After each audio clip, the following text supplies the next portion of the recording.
अपगतमदमानैरन्तिमोपायनिष्टैः अधिगतपरमार्थैरर्थकामानपेक्षैः निखिलजनसुहृद्भिर्निर्जितक्रोधलोभैः वरवरमुनिभृत्यैः अस्तु मे नित्ययोगः.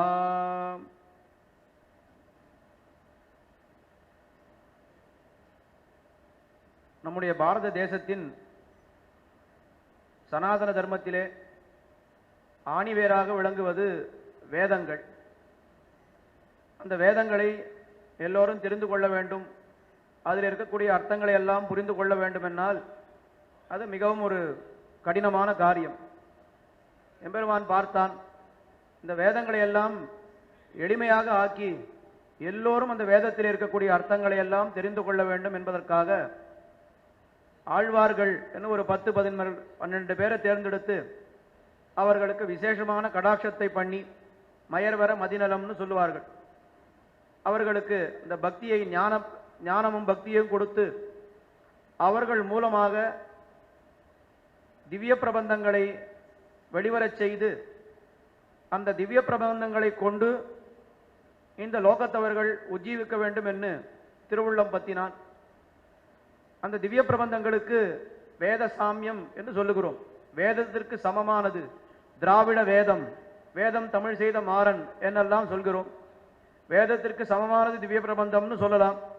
இல்லை இல்லை, வேதத்தை காட்டிலும் உயர்ந்தது திவ்ய பிரபந்தங்கள் என அப்படியும் சொல்லலாம். எப்படி பார்த்தாலும் அந்த திவ்ய பிரபந்தத்தினுடைய பெருமை எல்லோரும் தெரிந்து கொண்டிருக்கிறோம். ஆனால் அந்த திவ்ய பிரபந்தத்திலே ஒரு பாசுரத்திலேயும் இருக்கக்கூடிய கருத்துக்கள், ஒவ்வொரு பாசுரமும் ஆழ்வார் என்ன சொல்றார், வியாக்கியாதாக்கள் எப்படி வியாக்கியானம் பண்ணுகிறார்கள் என்பதை நாம் தெரிந்து கொள்ள வேண்டும். இது மற்ற நூல்கள் மாதிரி ஏதோ அவரவர்கள் மனசிலே தோன்றினதை ஒரு பாட்டாக அவர் பண்ணி வைக்கல. எல்லாம் எம்பெருமான் அளித்த மயர்வர மதிநலத்தின் காரணமாக ஆழ்வார்களுடைய அந்த பக்தி யாத்திரைன்னு சொல்லுவார். ஆழ்வார்கள் எம்பெருமானை பெற்றால் அல்லது தரித்திருக்க முடியாது என்று இருக்கக்கூடிய அந்த பக்தி யாத்திரை, பரபக்தி, பரஜானம், பரமபக்தின்லாம் சொல்லுவார். அதைத்தான் அவர்கள் பாசுரங்களாக வெளியிட்டார்கள். அதற்கு உண்மையான அர்த்தங்களை நாம் தெரிந்து கொள்ள வேண்டுமானால் ஏதோ தமிழ் மட்டும் தெரிந்தவர்களிடத்துல போய் இந்த வார்த்தைக்கு இந்த அர்த்தம் வையந்தகடியா, வார்கடலே நெய்யாக, வெய்ய கதிரோன் விளக்காகன்னு சாதாரணமா தமிழ் தெரிஞ்ச இடத்துல இதனுடைய அர்த்தத்தை எல்லாம் நம்மால் புரிஞ்சிக்க முடியாது. எல்லாம் நாதமுனிகள் காலம் தொடங்கி நம்மாழ்வார் நாதமுனிகளுக்கு கொடுத்தார். நாதமுனிகள் உய்ய கொண்டார், மணக்கால் நம்பி ஆள வந்தார், பெரிய நம்பிகள் எம்பெருமானார்னு அப்படி வழியே அது குரு பரம்பரையிலே வந்த அர்த்தங்கள். அந்த அர்த்தங்களை முதலிலே பெரியவாச்சான் பிள்ளை ஏடுபடுத்தினார். நம்பிள்ளையருடைய காலட்சேபத்திலே அவர் கேட்டதை 4000 திவ்ய பிரபந்தங்களுக்கும் வியாக்கியானங்கள் பெரியவாச்சான் பிள்ளை என்கிற ஆச்சாரியர் நம்பிள்ளையனுடைய சீடர் அவர் அருளி செய்தார். மேலும் பல ஆச்சாரியர்கள் நம்பிள்ளையே வியாக்கியானம் அருளி செய்திருக்கிறார், நஞ்சியர் அருளி செய்திருக்கிறார், அழகிய மணவாள பெருமாள் நாயனார், இன்னும் நிறைய பூர்வாச்சாரியர்கள் நிறைய பேர் அருளி செய்திருக்கிறார்கள்.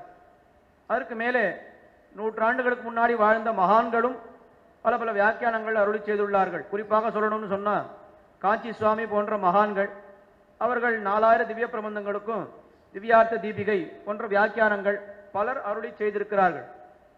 அந்த வியாக்கியானங்களுடைய துணை இல்லை என்று சொன்னால் ஆழ்வார்களுடைய திவ்ய பிரபந்தத்தினுடைய உண்மையான அர்த்தத்தை நம்மால் ஒரு நாளும் தெரிந்து கொள்ள முடியாது. இது முதல் விஷயம்.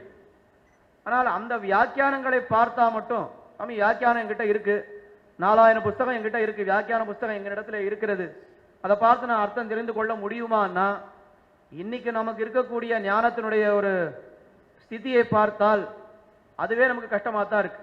காஞ்சி சுவாமி அவர் திவ்யார்த்த தீபிகை எழுதும் பொழுது அவர் என்ன ஆரம்பித்திருந்தாருன்னா, ஏற்கனவே ஏதாவது வியாக்கியானம் இருக்கிறதே, நான் ஏன் பண்ணணும்னு எல்லாரும் கேட்டா. ஆனால் பழைய வியாக்கியானங்கள்லாம் 600-700 வருஷங்களுக்கு முன்னாடி அவதரித்த வியாக்கியானங்கள், அதிகமாக சம்ஸ்கிருதம் இருக்கும், அதில் மணிப்பிரவாள நடையில இருக்கும். அந்த கஷ்டமெல்லாம் இன்னைக்கு இருக்கிற வாழ்க்கை புரியாது என்பதற்காக நான் இப்பொழுது திவ்யார்த்த தீபிகை என்று சுருக்கமான வியாக்கியானம், எளிய வியாக்கியானம் எழுதுகிறேன் என்று காஞ்சி சுவாமி குறிப்பிட்டிருக்கிறார். அப்ப அவர் காலம் 100 வருடங்களுக்கு முன்னாடி அவர் அந்த விஷயத்தை தெரிவித்திருக்கிறார்னு சொன்னா இப்ப இன்னும் 100 வருடங்கள் ஆயிடுத்து. அப்போ காஞ்சி சுவாமி எழுதின திவ்யார்த்த தீபிகையே இன்னைக்கு திறந்து பார்த்தா புரியுமா புரியாதான்னு சந்தேகம் தான் நமக்கு. அவளுடைய தமிழ் வேற, இப்ப நம்ம பேசுற தமிழ்ன்றது மாறி போயிடுத்து, நமக்கு இன்னும் ஞானம் குறைஞ்சுட்டே வருதுன்னு சொல்றா கலியுகத்தினுடைய ஒரு இது ஆதிக்கியத்தினால. அப்படியெல்லாம் பார்க்கும் பொழுது இந்த 4000 திவ்ய பிரபந்தத்தினுடைய வியாக்கியானங்களை சுருக்கமாக வாழுது. எல்லாம் விஸ்தரமா தெரிஞ்சுக்கணும்னு சொன்னா அதுக்குண்டான வியாக்கியானங்களை எல்லாம் நாம் வாசித்து ஒவ்வொரு பாசுரத்தையும் நன்னா வாசிக்கணும்னா அது வேற விஷயம். ஆனா ஒவ்வொரு பாசுரத்திலையும் சுருக்கமான வியாக்கியானம் நாம் தெரிந்து கொள்ள வேண்டும் என்று சொன்னால் அதற்கு சரியான புத்தகங்கள் தற்போதைய காலநிலைக்கு ஏற்ப புத்தகங்கள் இருக்கின்றன.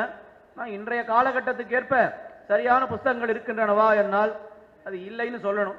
ரெண்டாவது, புத்தகம் இருந்தாலும் அதை பார்த்து படிக்கிறதுக்கு நமக்கு அவகாசமும் பொறுமையும் ஞானமும் இருக்கான்னு கேட்டா அதுவும் இல்லைன்னு தான் சொல்லணும். அது இல்லைன்னு சொல்றேன்னு நினைக்க வேண்டாம்.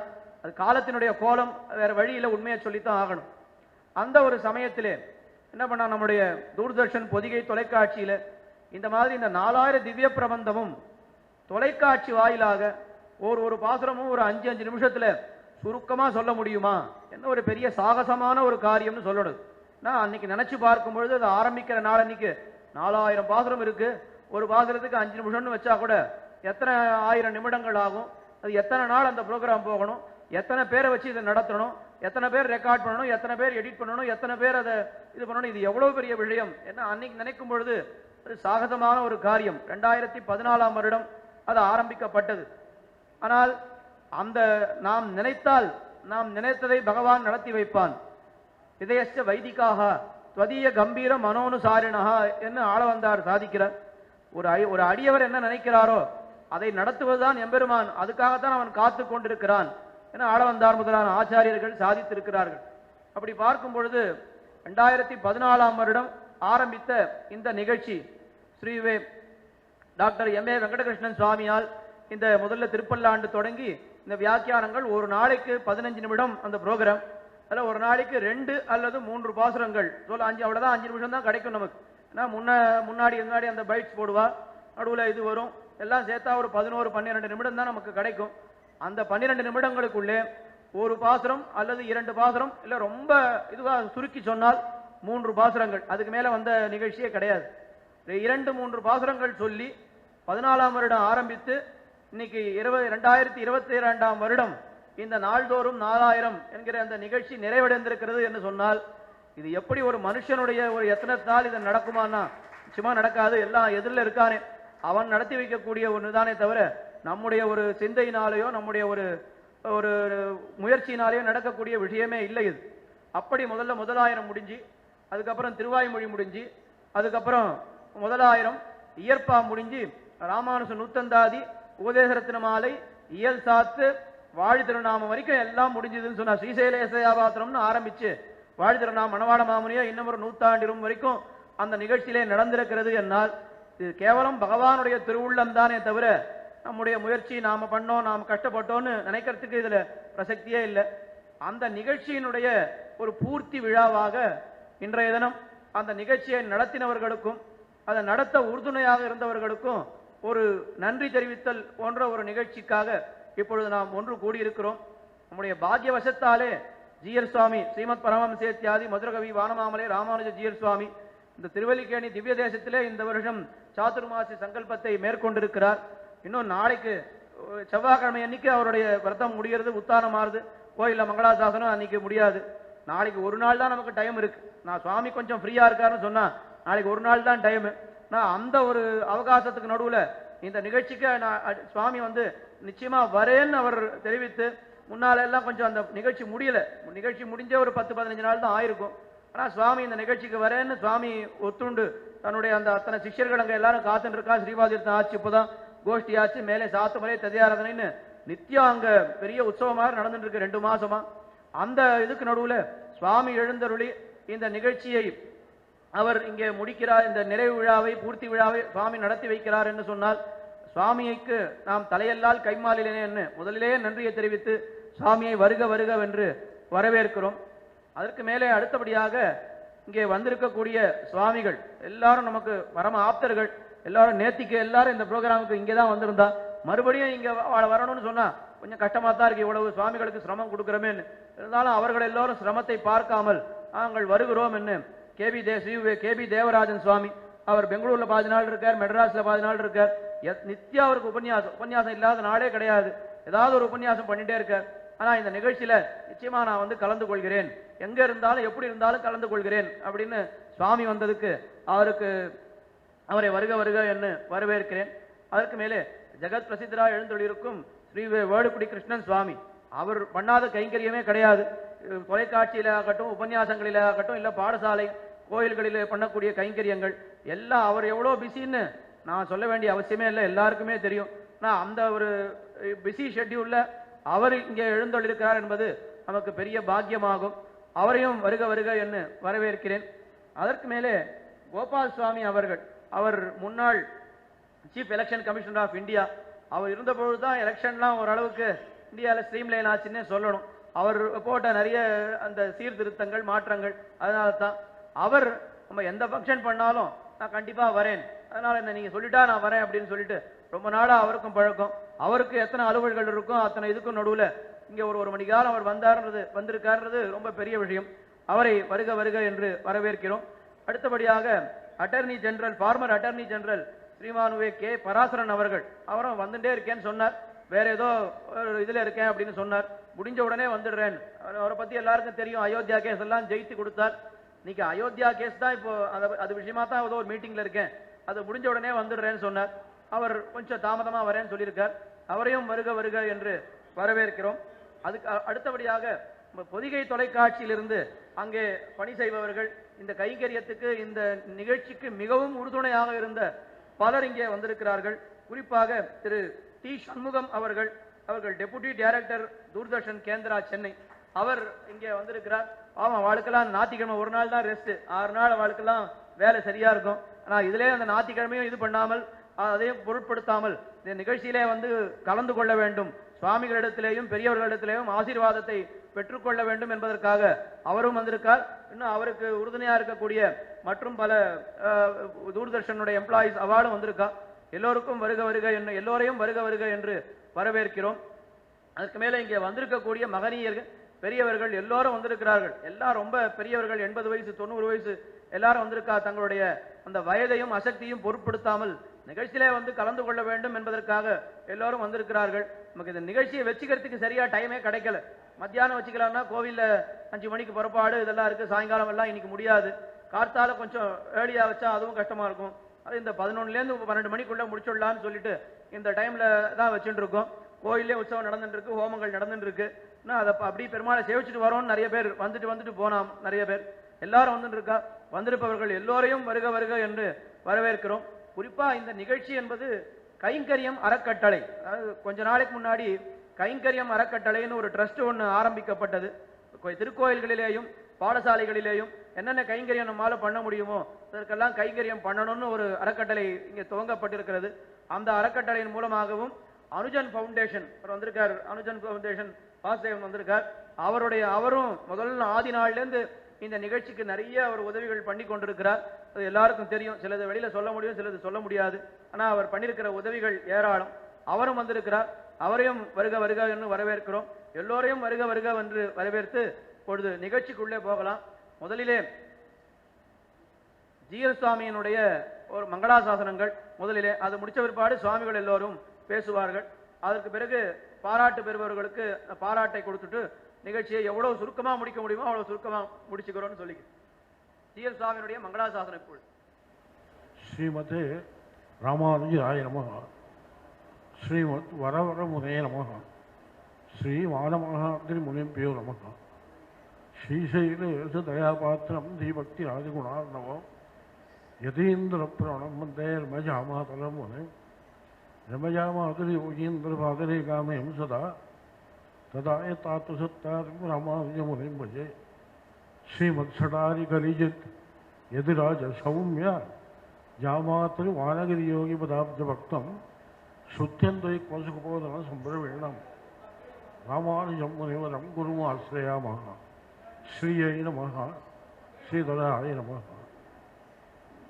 இன்றைய தினம் மேல் பூச்சியில் உள்ள இருக்கிற அந்தரங்க ஒரு விஷயத்தை அடியேன் வெளிப்படையாக தன்னறியாக விண்ணப்பிக்கிறேன். சுதினம் சுதினம் சுதினம் ஏனென்றால் கர்நாடகத்தை சேர்ந்த எதுகுரி மடத்தை மடத்திலே அடியேனுக்கும் ஒரு பெரிய பாகம், அதாவது அருளை செயல் சம்பந்தமான விழாவை ஒட்டி அதனுடைய நிறைவு நாள் என்ற அன்னைக்கு அடியேனுக்கு ஒரு பாகம் கிடைச்சதுன்னா அடியேனுக்கும் ஒரு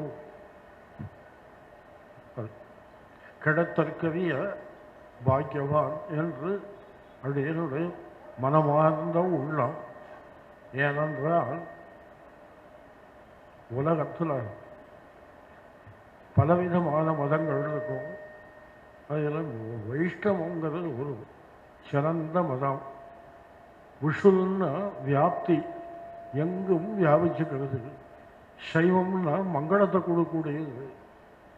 விஷு வியாப்தம், அவன் இல்லைன்னா எதுவும் இல்லைங்கிற அந்த மதத்தினுடைய அடிப்படையிலேயே அந்த பேரை மஞ்சிருக்கு. அது வளர்ச்சி பண்ணது கர்நாடக மாநிலம். அதைத்தான் இப்போ அடி விண்ணப்பிக்கிறேன். ஆழ்வார்களெல்லாம் பாண்டி தேசத்திலையும் சோழ தேசத்திலையும் தொண்ட மண்டலத்திலையும் அவதரித்தார். அதை அப்படியே ஈர்த்து கொண்டு வந்து நிலைநாட்டினது கர்நாடக மாநிலம்.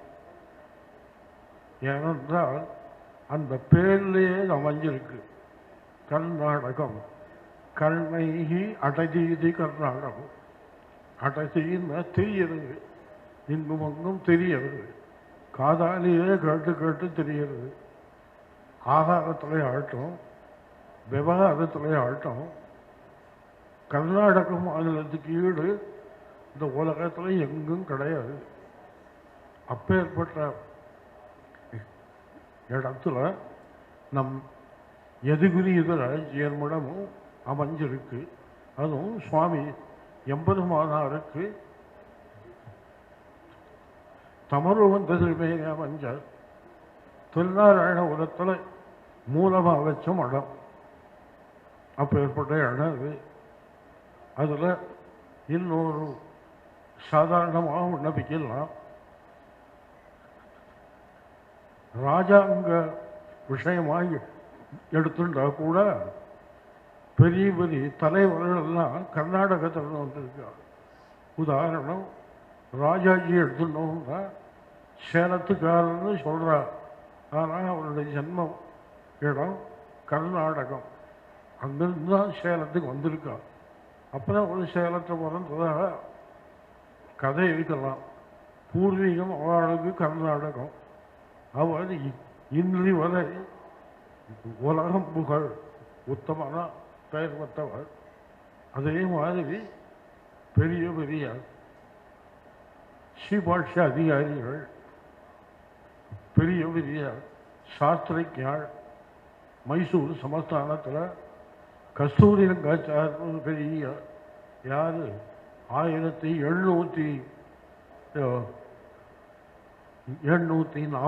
இருந்திருக்காரோ.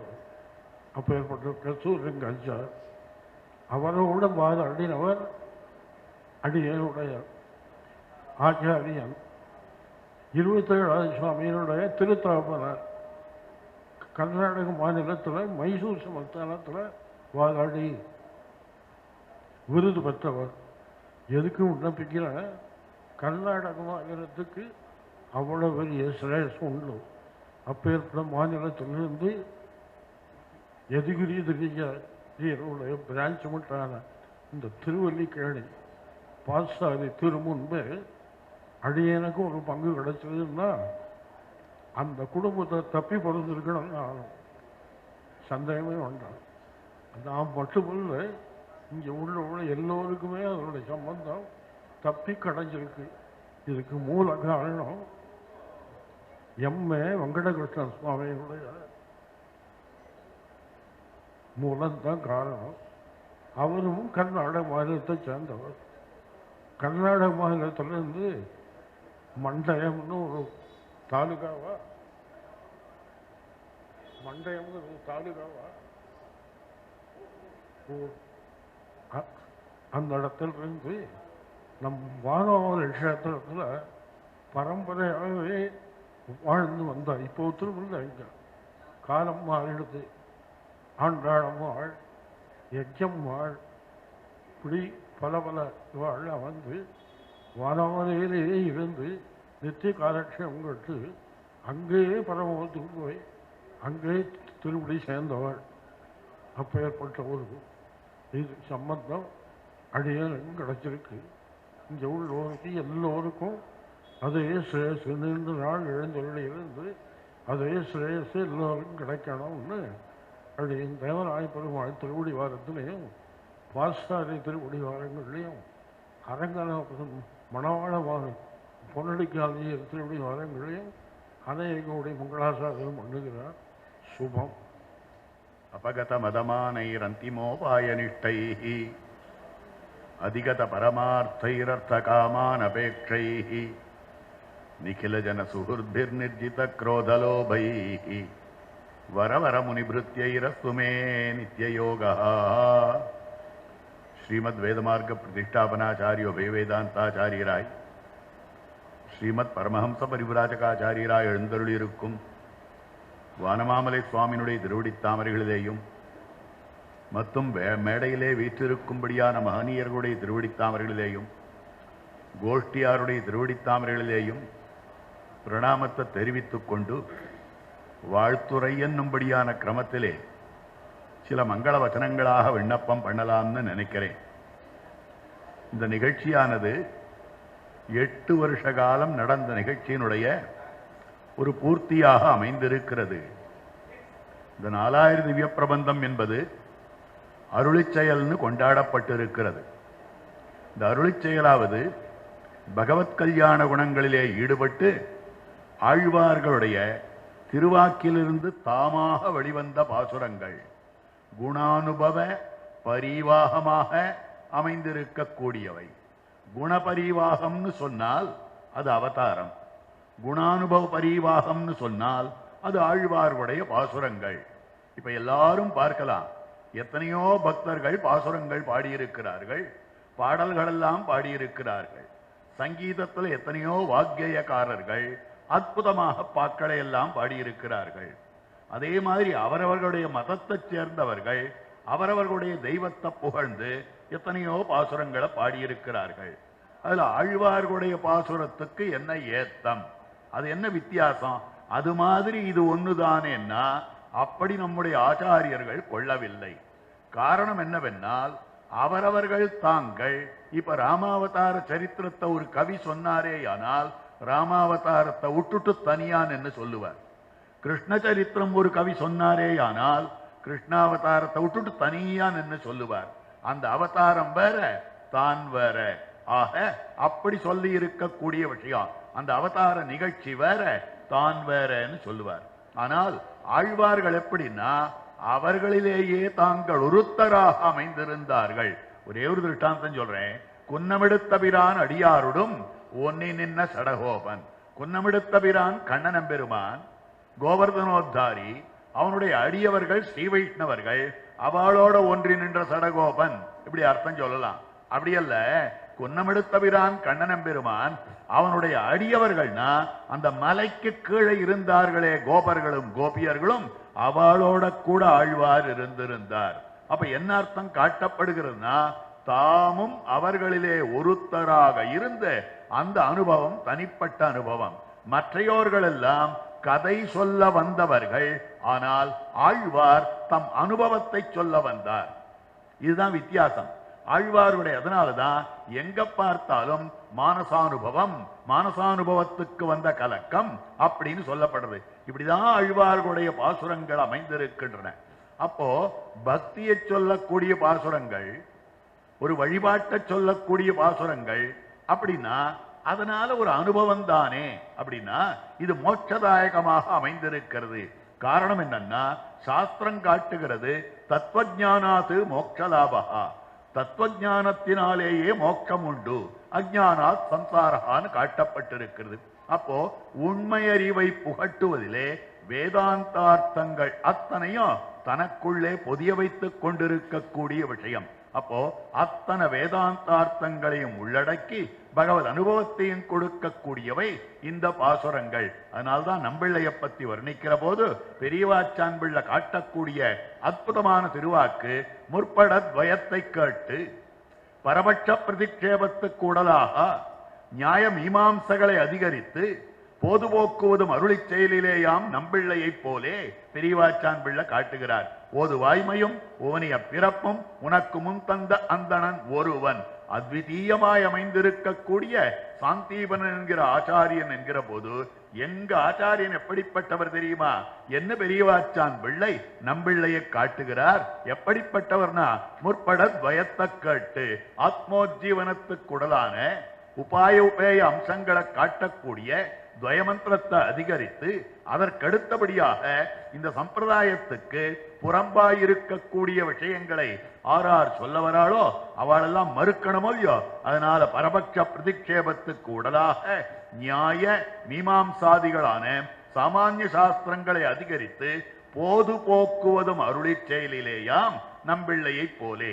ஆனால் எதுல போது போக்க வேண்டும் என்னால் குணானுபவ கைங்கரியங்களே போதுபோக்காக. ஆக பகவத்குணம், பகவத் அனுபவம், பகவத் கைங்கரியம் இது மூணு அருளிச் செயலேயாக அமைந்திருக்கிறபடியாலே அந்த அருளிச் செயலுடைய பிரவச்சனம்தான் தத்பரர்களாக நம்முடைய ஆச்சாரிய வரியர்கள் அமைந்திருந்தார்கள். அந்த அருளிச் செயல் 4000 பாசுரங்கள்னு காட்டப்பட்டிருக்கிறது. நாதனுக்கு 4000 முறைத்தான் வாழியே.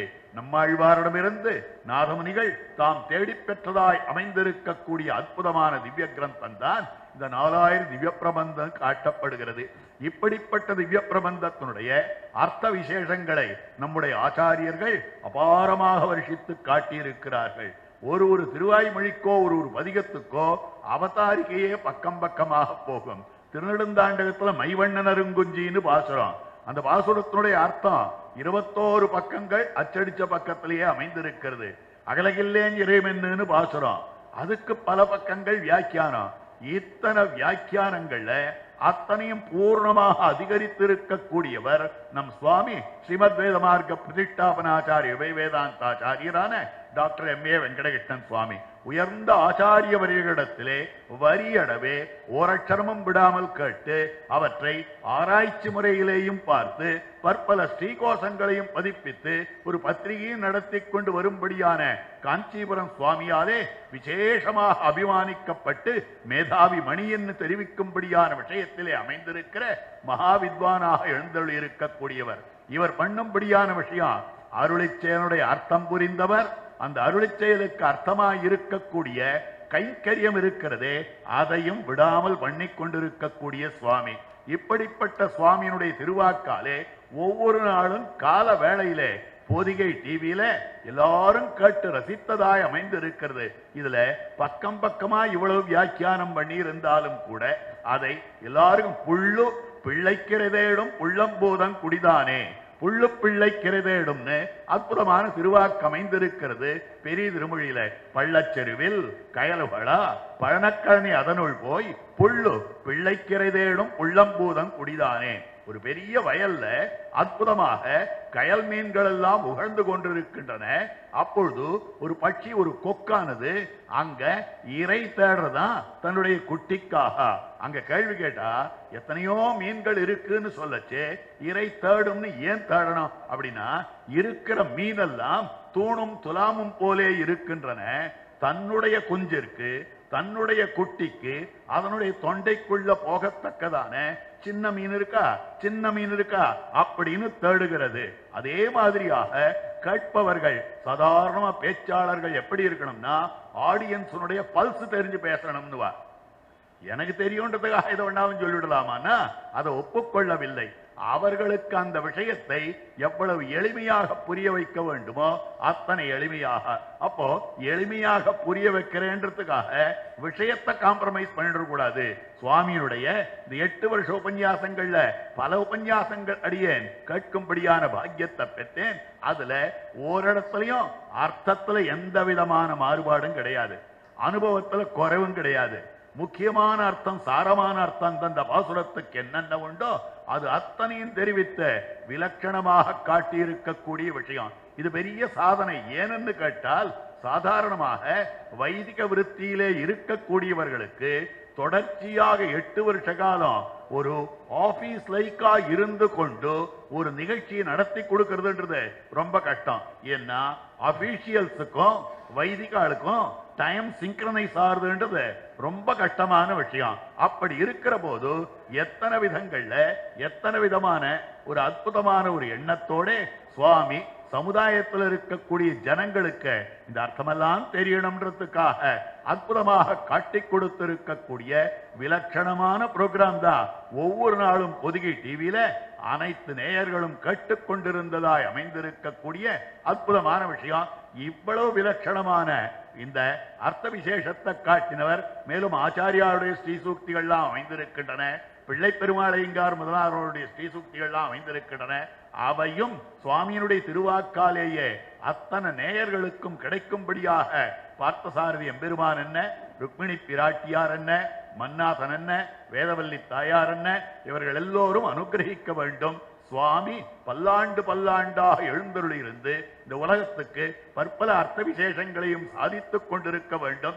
அதுக்கு மேற்பட சுவாமிக்கும் அடியனுக்கும் இருக்கக்கூடிய தொடர்புன்றத அந்த ஒரு சம்பந்தமோ அந்த தொடர்போ இன்னைக்கு நேற்று இல்ல, அரியா காலத்துள்ளே அடிமைக்கண் முன்பு செய்வித்து என்கிற சிறு பிராயம் தொடங்கியே சுவாமி அடியனோ அத்தனை ஸ்னிக்தர்களாக. எத்தனை ஸ்னிக்தர்கள்னா ஒருத்தருக்கொருத்தர் பாவம் சகோதரர்கள் போன்ற பாவமே ஒழிய மற்றொன்னும் கிடையாது. அப்படி அமைந்திருக்கக்கூடிய நிலையில ஸ்ரீ சுவாமி பல்லாண்டு பல்லாண்டாக எழுந்தருளி இருந்து இந்த ஸ்ரீ வைஷ்ணவ சம்பிரதாயார்த்தங்கள் எல்லாம் உலகமெல்லாம் பரவும்படியாக பண்ணியருள வேண்டும். அதற்கு எம்பெருமான் பரிபூர்ணமான கிருபை அனுகிரகிக்க வேண்டும். ஆழ்வார்கள் திருவடி தாமரைகளிலேயும் ஆச்சாரியர்கள் திருவடி தாமரைகளிலேயும் ஸ்ரீ சுவாமி திருவடி தாமரைகளிலேயும் பிரார்த்தித்துக் கொண்டு இப்படி ஒரு வாய்ப்பை தந்தருடைய இந்த கைங்கரியம் ட்ரஸ்டை சேர்ந்த மகனீயர்கள் அத்தனை பேருக்கும் வாழி வாழி வாழி என்று பல்லாண்டு பாடிக்கொண்டு கோஷ்டியாருக்கும் பல்லாண்டு பாடிக்கொண்டு அடியனுடைய வார்த்தைகளை நிறைவேற்றுகிறேன்.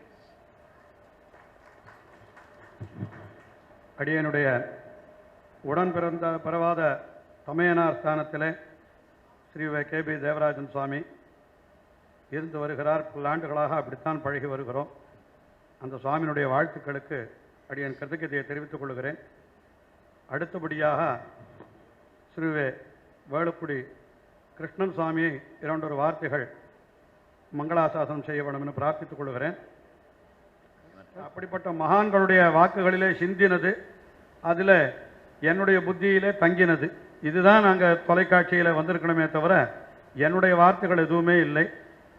ஸ்ரீ வேலுக்குடி கிருஷ்ணன் சுவாமி வாழ்த்துறை வழங்குமாறு பிரார்த்தித்துக் கொள்கிறேன். ஸ்ரீமதே ராமானுஜாய நமஹ.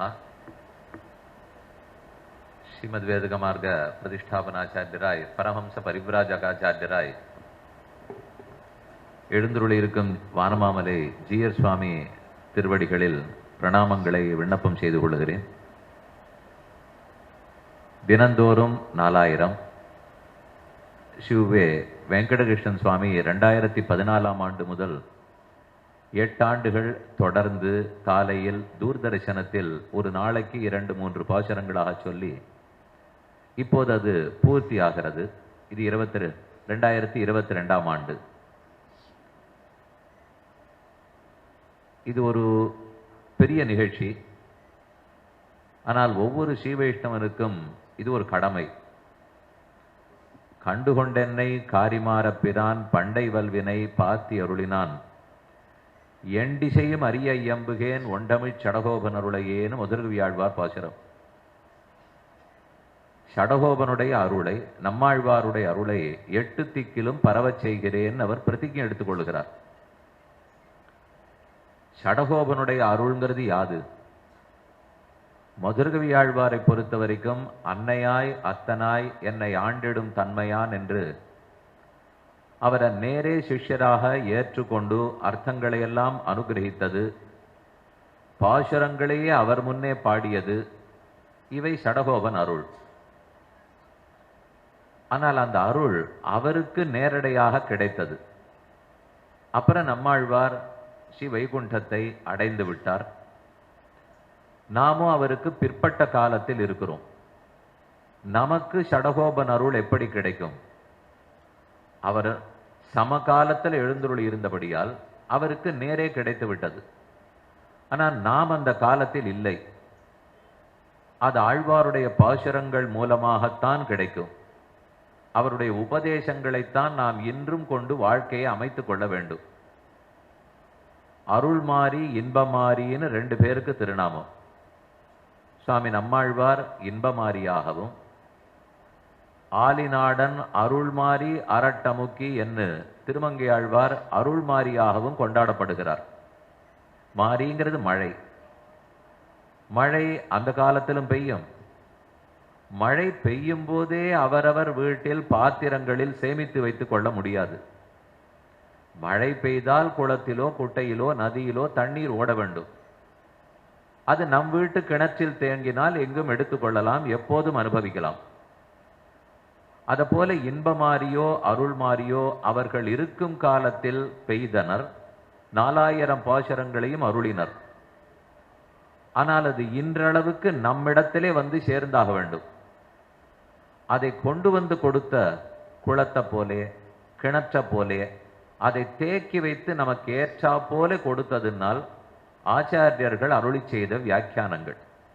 அது இருக்கவே தான் அது நம்மை வந்து அடைந்தது. நேர மழை தண்ணீருக்கு முன்னாடி வாயை திறந்து கொண்டு யாரும் குடிக்க முடியாது. நம்ம வீட்டு பாத்திரத்தில் மொட்டை மாடியில் போய் பிடிச்சு வச்சுக்கவும் முடியாது. அது யாரான ஒருத்தர் நம்ம இடத்துல கொண்டு கொடுத்தால் தான் இயலும். அதை போல் ஆழ்வார்கள் மாரியா மழையா பெய்ததை ஆச்சாரியர்கள் எல்லாம் இம்மி பெசகாமல் எழுத்து கூட மாறாமல் இன்றளவுக்கு நம்மிடையே கொண்டு வந்து கொடுத்துள்ளனர். இனி நம்முடைய கடமை எதுனால் பாசுரம் மட்டும் மாறவே போறதில்லை. மதுரகவியாழ்வார் சொன்னபடிக்கு எண்டிசையும் அரிய இயம்புகேன் ஒண்டமிழ் சடகோபன் அருளையே. மதுரகவியாழ்வார் நேரே சடகோபனுடைய அனுகிரகத்தையே 8 திக்கிலும் பரப்ப பார்த்தார். அதற்காகத்தான் ஓலச்சுவடிகளை பல்லக்கில் எழுந்துருள பண்ணி கொண்டு மதுரையிலே போய் சங்கத்தமிழர் முன்னாடி அரங்கேற்றம் பண்ணி அங்கிருந்து தொடங்கட்டும்னு பண்ணி வைத்தார். அவர் காலத்தில் வியாக்கியானங்கள் கிடையாது. நம்மாழ்வார் அவருக்கு நேர அருளி செய்தது மட்டும்தான். ஆனா பிற்பட்ட காலத்தில் ராமானுஜர் காலத்துக்கு பின்னால் நிறைய வியாக்கியானங்கள் பிறந்தன. அந்த பாசுரங்களையும் வியாக்கியானங்களையும் இன்றைக்கு எல்லாரிடத்திலும் எடுத்துக்கொண்டு போக வேண்டும். அந்த எண்டிசையும் அரிய எம்புகேங்கிற முயற்சி அவருடைய சங்கல்பம் நிறைவேற வேணும் என்பதற்காகவே பல இடங்களிலும் உபன்யாசங்கள் காலக்ஷேபங்கள் மற்றும் சதஸ்ஸுகள் வித்வத் சதஸ்ஸுகள் எல்லாம் நடைபெற்று வருகின்றன. ஆனா அது அரிய இயம்புவதாக இருக்கும். 8 திக்கிலும் அரிய இயம்புவதாக இருக்குமான்னு பார்த்தால் இருக்கிற இடத்துல மட்டும் இருக்கிறவர்கள் மட்டும்தான் கேட்க முடியும். ஆனா இதை போல் ஒரு தொலைக்காட்சி சாதனம் மூலம் சொல்ல போனோம்னால் பாசுரத்தின் அர்த்தமான எண்டிசையும் அரிய இயம்புகேங்கிறதை நம்மால் ஓரளவு நிறைவேற்றுவதற்கு முடியும். அந்த திருப்பணியை செவ்வனே செய்து முடித்த ஸ்ரீவுவே வெங்கடகிருஷ்ணன் சுவாமி அவருடைய கைங்கரிய ஸ்ரீ மேன்மேலும் வளர்ந்து இன்னும் பலரை சென்று கிட்டி மதுரகவியாழ்வார் தொடங்கி வைத்த பணி, நம்முடைய ஆச்சாரியர்கள்லாம் எழுதி தொடங்கி வைத்த பணி இன்றளவும் வந்திருக்கிறதுங்கிறதே அதே ஆச்சாரியர்கள் அனுகிரகிக்கத்தான். அந்த ஆச்சாரியரை அவருடைய ஆச்சாரியனாகவும் பெரிய மட்டத்திலிருந்து வானமாமலை ஸ்ரீவரமங்கர நாச்சியாருக்கே பிரதிநிதியாகவும் இங்கு எழுந்துருளி அனுகிரகிக்க வந்திருக்கிற சுவாமி வானமாமலை ஜீயர் சுவாமி அவர் அருளாத இது இன்னும் பூர்ணமாக வேண்டும் என்று பிரார்த்தித்துக் கொள்ளுகிறேன். தூர்தர்ஷன்னு சொல்றோம். ஆழ்வார்கள் தான் தூர்தர்ஷனம் உடையவர்கள். நல்ல வேளை அதே தூரதர்சனம் இருக்கக்கூடிய ஒரு நிறுவனம் இதை கொண்டு போய் எல்லாரிடத்திலையும் சேர்த்ததுங்கிறது அவர்களுக்கு இருக்கிற பெருமை. ஆழ்வார்களுடைய தூர்தர்சனம்ங்கிறது சம்ஸ்கிருதத்தில் இருந்த வேதத்தை எல்லாம் தமிழாக்கி கொடுத்து வருங்காலத்துக்கு இதுதான் உதவும், இதுதான் தூரதர்சனம். மேற்கொண்டு வருங்காலத்திலே வேத வேதாந்தத்தை கொண்டே முடியுமானால் முடியலாம், முடியாமலும் போகலாம். அது இயன்றவர்கள் செய்யட்டும், எல்லாருக்குமாக திவ்ய பிரபந்தம் இருக்கட்டும் என்று சம்ஸ்கிருதத்தை தமிழாக்கினார்கள். அடுத்தது பரரூபம், வியூகரூபம், விபவம், அந்தர்யாமி என்றுதான் ரிஷிகள் காலத்தின் வரைக்கும் அனுபவம் இருந்தது. ஆனா ஆழ்வார்கள் தான் அர்ச்சாவதாரத்துக்கு முக்கியத்துவம் கொடுத்து இனி வரப்போரும் காலத்துக்கு அர்ச்சதான் பயன்பட போகிறது. இது ஒரு பெரிய மாறுதல். மொழியை மாற்றினார்கள், மாற்றினார்கள்னு சொன்னா இல்லாததை கண்டுபிடித்தார்கள்னு அடியேன் சொல்லவே இல்லை. ஒரு மாறுதல் இருக்கணும்னா தான் திரும்ப திரும்ப வாழ்க்கை எளிமையாகும். அப்போதுதான் வரப்போற காலத்துக்கு நம்மால வாழறதுக்கு வழி தெரியும். அதனால ரெண்டு முக்கியமான மாறுதல். சம்ஸ்கிருத வேதாந்தத்தை திராவிடமாக்கி கொடுத்தது, பரரூபம் வியூகரூபம் விபவம் அந்தர்யாமின்னு நாம சென்று கொண்டிருந்ததை அர்ச்சை என்று ஏற்படுத்தி கொடுத்தது. இந்த ரெண்டு பெரிய மாறுதல்கள் ஆழ்வார்கள் தூர்தர்சனத்தோட பண்ணார்கள். அதே பேரை ஏந்தி கொண்டிருக்கிற நிறுவனத்தார் அதே ஆழ்வார்களுடைய பாசுரங்களை உலகெங்கும் கொண்டு போய் சேர்த்தது. அவர்கள் பணியும் மேன்மேலும் வளர வேண்டும். அதுல யாரெல்லாம் ஊக்கத்தோட ஆர்வத்தோட ஈடுபட்டனரோ அவர்களுடைய க்ஷேம லாபத்தையும் பிரார்த்தித்து கொண்டு செங்கண் திருமுகத்து செல்வ திருமாலால் எங்கும் திருவருள் பெற்று இன்புற்றிருக்க வேணும். எல்லாரும் 4000 பாசுரங்களை தெரிஞ்சுக்க வேண்டும். தினந்தோறும் 4000ன்னு தலைப்பு வச்சிருந்தார். அவர் தினப்படி 4000 பாசுரம் சொல்லலை, தினப்படி ஒரு பாசுரமோ 2 பாசுரமோ தான் சொன்னார். ஆனா அந்த ஒரு பாசுரம் சொன்னாலும் 4000 பாசுரங்களுடைய அர்த்தம்தான் விதையாக இருக்கக்கூடிய ஒவ்வொரு பாசுரத்திலும் இருக்கும். வேதம் அனைத்துக்கும் வித்துன்னு சொல்றோம். அதுக்குன்னு அனந்த வேதங்களுடைய எல்லா மந்திரங்களும் அப்படியேவா திருப்பாவ பாசுரத்துக்குள்ள இருக்கும்? இருக்காது. அதன் குணம் இதுல இருக்கும். இந்த குணம், இந்த விதையில என்ன குணம் இருக்கோ அதுதான் விரிந்து எல்லா இடத்துலயும் இருக்கும். அத போல தினப்படி ஒரு பாசுரத்துக்கு அர்த்தம் சொன்னாலும் அதன் குணத்தின் விரிவு தான் 4000 இருக்கிறதுனாலே தினந்தோறுமே 4000 சொன்னார் என்றும் கொள்ளலாம். அடியன் க்ஷமிக்க பிரார்த்திக்கிறேன். ஸ்ரீமதே ராமானுஜாய நமஹ. ஸ்ரீமதே ரம்யஜா மாதுர் முனீந்திராய மகாத்மனே. ஸ்ரீரங்க வாசினே பூயாது. நித்யஸ்ரீ நித்தியமங்கலம். வாழக்குடி கிருஷ்ணன் சுவாமியினுடைய வாழ்த்துக்களுக்கு அடியன் கிருத்தஜதையை தெரிவித்துக் கொள்கிறேன். அடுத்தபடியாக முன்னாள் தேர்தல் தலைமை ஆணையர் திரு என் கோபாலசுவாமி அவர்கள், அவர் கடந்த 20 ஆண்டுகளுக்கு மேலாக என்னிடத்தில் மிக்க அன்பு வைத்திருக்கிறவர். அவர் ஹோம் செக்ரட்டரியாக இருக்கிற பொழுதுன்னு நினைக்கிறேன், அதாவது சென்ட்ரல் கவர்மெண்ட்டில் உள்துறை செயலாளராக இருந்த பொழுது திடீர்னு ஒரு நாள் டெல்லியிலேருந்து ஃபோன் பண்ணினார். அப்பொழுது அடியன் ஸ்ரீ வைணவ ஆச்சாரியர்களின் வாழ்வும் வாக்கும்னு புஸ்தகம் வெளியிட்டிருந்தேன். அந்த புஸ்தகம் எனக்கு வேணும்னு சொல்லி அங்கேருந்து ஃபோன் பண்ணி அப்போ தொடர்பு கொண்டார்னு நினைக்கிறேன். அதிலிருந்து நெருங்கின தொடர்பு அடியனுக்கு உண்டு. எவ்வளவு பெரிய அலுவலில் இருந்தாலும் எவ்வளவு பிஸியான போஸ்ட்டில் இருந்தாலும் சம்பிரதாய நூல்களை வாசிக்கிறதுல அவருக்கு ரொம்ப ஒரு ஆர்வம் அதிகம். அதே போல் இந்த உபன்யாசங்களை எல்லாம் கேட்கறதுலையும் அவருக்கு ஆர்வம் அதிகம். அவ்வப்பொழுது அதை பற்றின கருத்துக்களை எல்லாம் கூட தொலைபேசி மூலமாக தெரிவிப்பார்.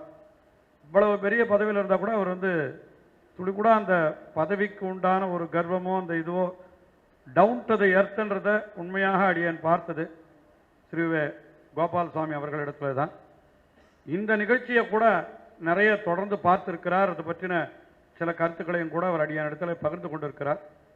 அவரை 2 வார்த்தைகள் வாழ்த்துறை வழங்குமாறு அடியான் கேட்டுக்கொள்கிறேன்.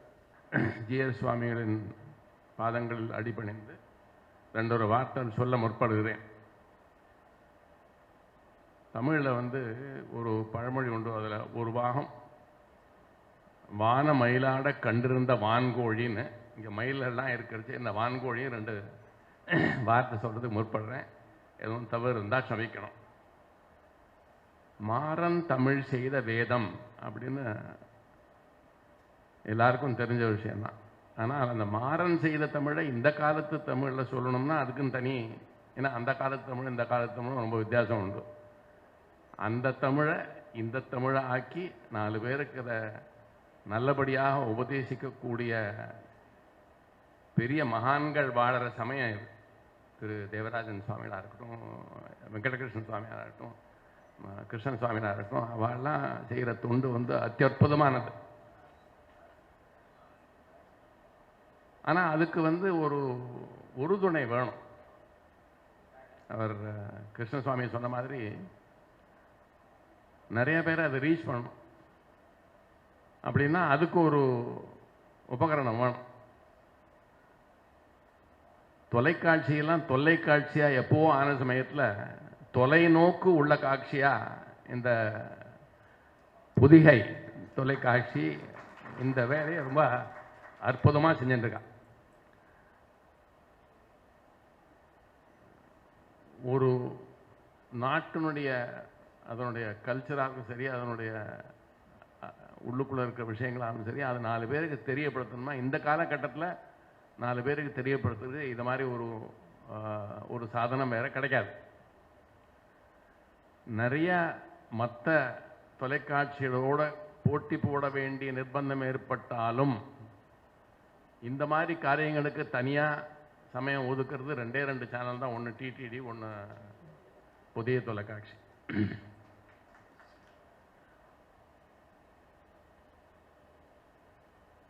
ஒரு சம்ஸ்கிருதத்தில் ஒரு பழமொழி சொல்றது உண்டு, அமந்தரம் அக்ஷரம் நாஸ்தி ந ஔஷதி எத்திய வனஸ்பதி அயோக்கிய புருஷோ நாஸ்தி யோஜகாஸ்திர துர்லபா அப்படின்னு.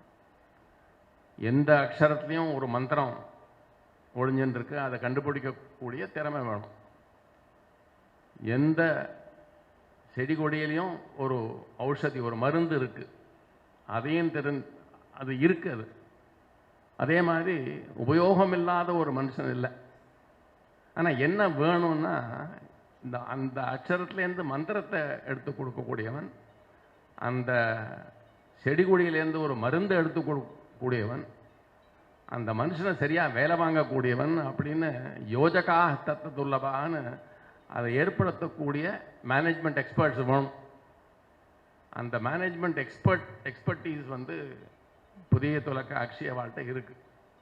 அதனால தான் மற்ற தொலைக்காட்சிகள் வேற எங்கெங்கயோ ஊர்மைய போனாலும் இவா கல்ச்சருக்கும் நம்ம சம்பிரதாயங்களுக்கும் மதிப்பு கொடுத்து அது 4 பேருக்கு போய் சேரணும்னா அதில் உள்ள விஷயங்கள் காலாகாலமாக 1000 ஆண்டுகளாக இந்த நாட்டில் பரவி இருக்கு. அதை 4 பேருக்கு எடுத்து போனால் தான் அடுத்த ஜெனரேஷன் உருப்படும். அந்த ஒரு தொலைநோக்கோடு செய்கிற இந்த தூர்தர்ஷன் அவளுக்கும் ஒரு பெரிய பாராட்டுக்கள். நம்ம வேலுக்குடி கிருஷ்ணன் சுவாமி சொன்ன மாதிரி வெங்கடகிருஷ்ணன் சுவாமியோட நாலேஜ், அவரோட கிரகிப்பு சக்தி, அதை அந்த 15 நிமிஷத்தில் அவர் சொன்ன மாதிரி முதல்ல ஆரம்பத்தில் சொன்னார் 15 நிமிஷம் தான் டைம் கிடைக்கும், அதுலேயும் சில விஷயங்கள்லாம் போக 11-12 நிமிஷத்துக்குள்ள 2-3 பாசுரத்தை சுருக்கமாக சொல்லி விளங்க வைக்கக்கூடிய அந்த சாமர்த்தியம் உள்ள அவர் அத்தனை கிரகிச்சுன்னு இருக்கார். அதை நிறைய பேர் கிரகிச்சுருவா, சொல்ல தெரியாது. அதை சொல்லக்கூடிய சாமர்த்தியம் வேணும். அது 2 அவர்கிட்ட பரிபூர்ணமாக இருக்கு. பார்த்தாதி பெருமானோட ஆசியோட அவர் மேன்மேலும் நிறையா இந்த தொண்டாற்றிக்கணும். நிறையா டிடியில் இப்போவும் நடந்துட்டுருக்கு, நானும் கேட்டுருக்கேன். அந்த மாதிரி நிறைய தொண்டாற்ற வேண்டும். இவர் ஆற்றிய பணிகள் இன்னும் மேன்மேலும் விரிவடைய வேண்டும். தூரதர்ஷனும் இந்த மாதிரி ப்ரோக்ராம்ஸுக்கு ஒரு ஆதரவு கொடுத்து நிறைய செய்ய வேண்டும் என்று கேட்டுக்கொண்டு அமைகிறேன். அடுத்தபடியாக இந்த நிகழ்ச்சி நடத்துவது என்று நாங்கள் முடிவு செய்த உடனே தூர்தர்ஷனிலிருந்து ஒரு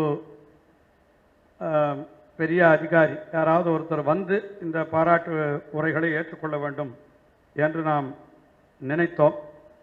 அப்பொழுது முதலிலே இப்பொழுது தூர்தர்ஷனுடைய தலைமை ஸ்தானத்தில் அங்கே ஒரு அதிகாரி, அதாவது deputy director general Shri Krishnadas என்று இருக்கிறார். அவர் கண்டிப்பாக நான் வருகிறேன் என்று தான் முதலிலே சொன்னார்.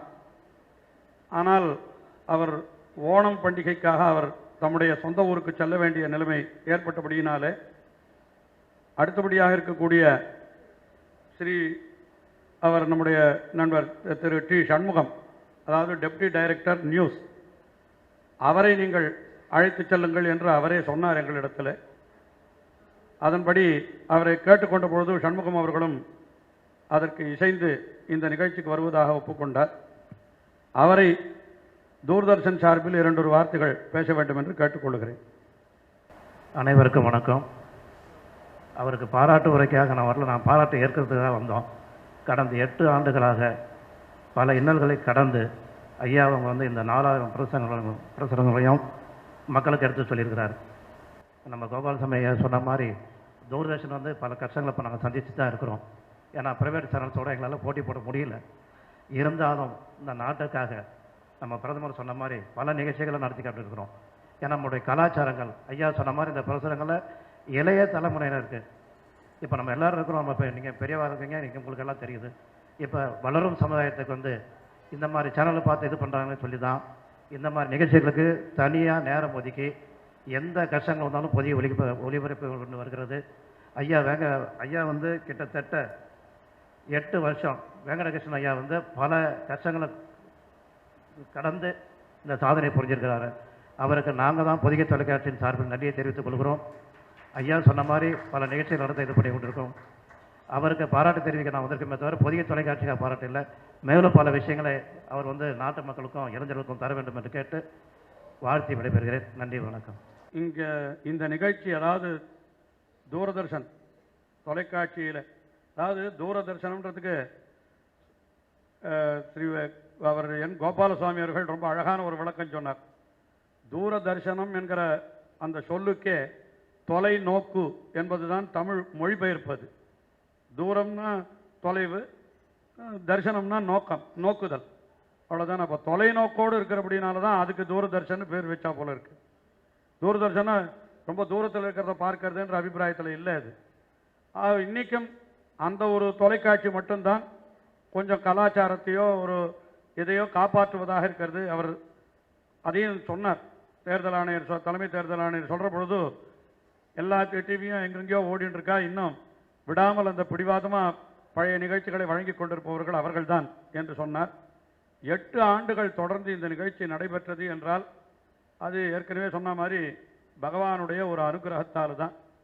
ஏனென்றால் முதல்ல இதை ஆரம்பிக்கிற பொழுது அனுஜன் ஃபவுண்டேஷன் நம்முடைய நண்பர் வாசுதேவன் அவர் தான் வந்து முதல்ல இதை ஆரம்பிக்கணும், நீ பண்ணணும்னு என்னிடத்துல வந்து கேட்டார். அவர் அப்பொழுது தொலைக்காட்சியில்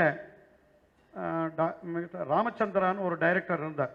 அவர் கர்நாடகாவை சேர்ந்தவர் நினைக்கிறேன்.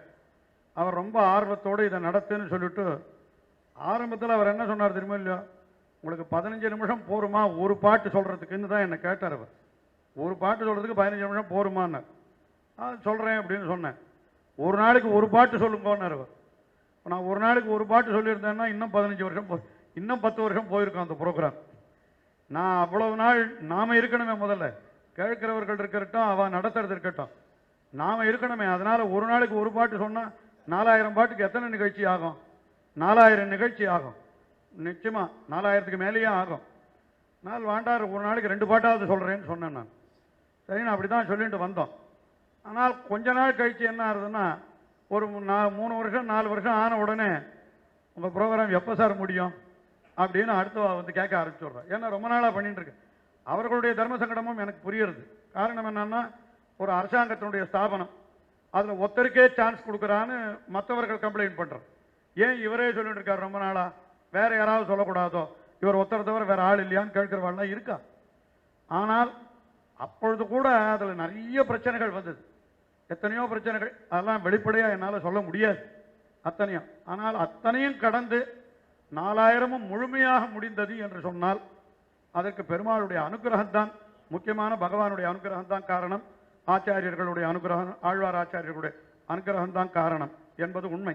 ஆனாலும் கூட இது தூர்தர்ஷன் தொலைக்காட்சியாக இருக்கிறபடியினால தான் 8 வருஷம் தொடர்ந்து நடத்த முடிஞ்சது. வேற ஒரு தொலைக்காட்சியாக இருந்தால் நிச்சயமா நடத்தவே முடியாது. முதல்ல அனுஜன் ஃபவுண்டேஷன் வந்து இதை நடத்தணும்னு வச்ச என்கிட்ட 2 சான்ஸ் கொடுத்தார். என்னன்னா, அப்பொழுது ஒரு தனியார் தொலைக்காட்சியிலையும் இந்த மாதிரி கார்த்தால வேளையில் சில ரிலீஜியஸ் ப்ரோக்ராம்ஸ் வச்சுட்டு இருந்தா. அப்போ அந்த தொலைக்காட்சி இன்னும் ஒரு பாப்புலராக கூட இருந்தது. அப்போ நிறைய பேர் ரொம்ப இதுவாக இருந்தது. நான் பேரெல்லாம் சொல்ல விரும்பலை. அந்த தொலைக்காட்சியில் வைக்கலான்னு முதல்ல ஆரம்பத்தில் சொன்னார் அனுஜன். அடுத்தபடியாக இங்கே வைக்கலாம், அப்படி 2ல் எது நீ சூஸ் பண்ணுறேன்னு கேட்டேன். நான் தான் சொன்னேன், அது வேண்டாம், தூர்தர்ஷன்லேயே பண்ணலான்னு. ஏன்னா தனியார் தொலைக்காட்சின்னா அவளுக்கு இருக்கிறதெல்லாம் ஒரே டிஆர்பி ரேட்டிங் தான். திடீர்னு ஒரு நாள் நினச்சிட்டா போகிறோன்னு சொல்லிட்டா அப்படியே விட்டுட்டு ஏந்து வந்துட வேண்டியது தான். தூர்தர்ஷன்னா கொஞ்சம் இன்னும் கலாச்சாரத்தை காப்பாற்றுறதா நினச்சி சில காரியங்கள் பண்ணிட்டு இருக்காவா. அதனால அங்கே இருந்தால் ஒருவேளை நீடித்து நடக்கலாம்னு எனக்கு ஒரு அபிப்பிராயம்னு சொன்னேன். அது அதே மாதிரியே நடந்தது. ஆனால் அதுக்கும் இடைஞ்சல் வந்தது. அதுவும் பல பேருடைய சகாயத்தால் தான் அது நீங்கியது. இப்பொழுது தூர்தர்ஷன் தொலைக்காட்சிக்கு தனிப்பட்ட முறையில் நம்முடைய நன்றியை தெரிவிக்கும் விதமாக ஒரு ஷீல்டு ஒன்று அதனுடைய இப்பொழுது வந்திருக்கக்கூடிய தலைமை அதிகாரி Thiru T Shanmugam, deputy director news, அவர்களிடத்து தொலைக்காட்சிக்காக இந்த ஒரு நன்றியை நாங்கள் தெரிவிக்கிறோம். இதை அவரிடத்தில் வழங்குமாறு வானமாமலை ஜிஎஸ் சுவாமி இடத்துல அடியேன் பிரார்த்தித்துக் கொள்கிறேன்.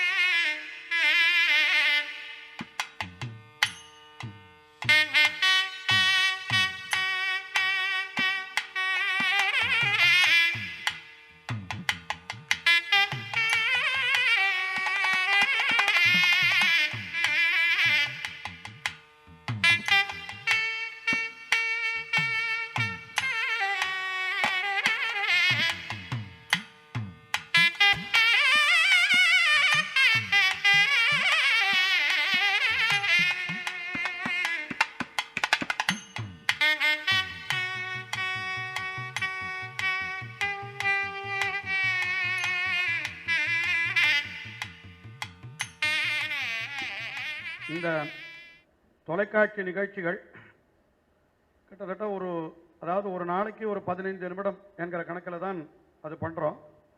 ஆனால் அங்கே தொலைக்காட்சியில் போய் உட்கார்ற பொழுது ஒரு நாளைக்கு ஒரு 4-5 நாள்களுக்கு உண்டான ஒரு பதிவுகள் பண்ணி வச்சுடுவான். அந்த மாதிரி தான் நடந்தது.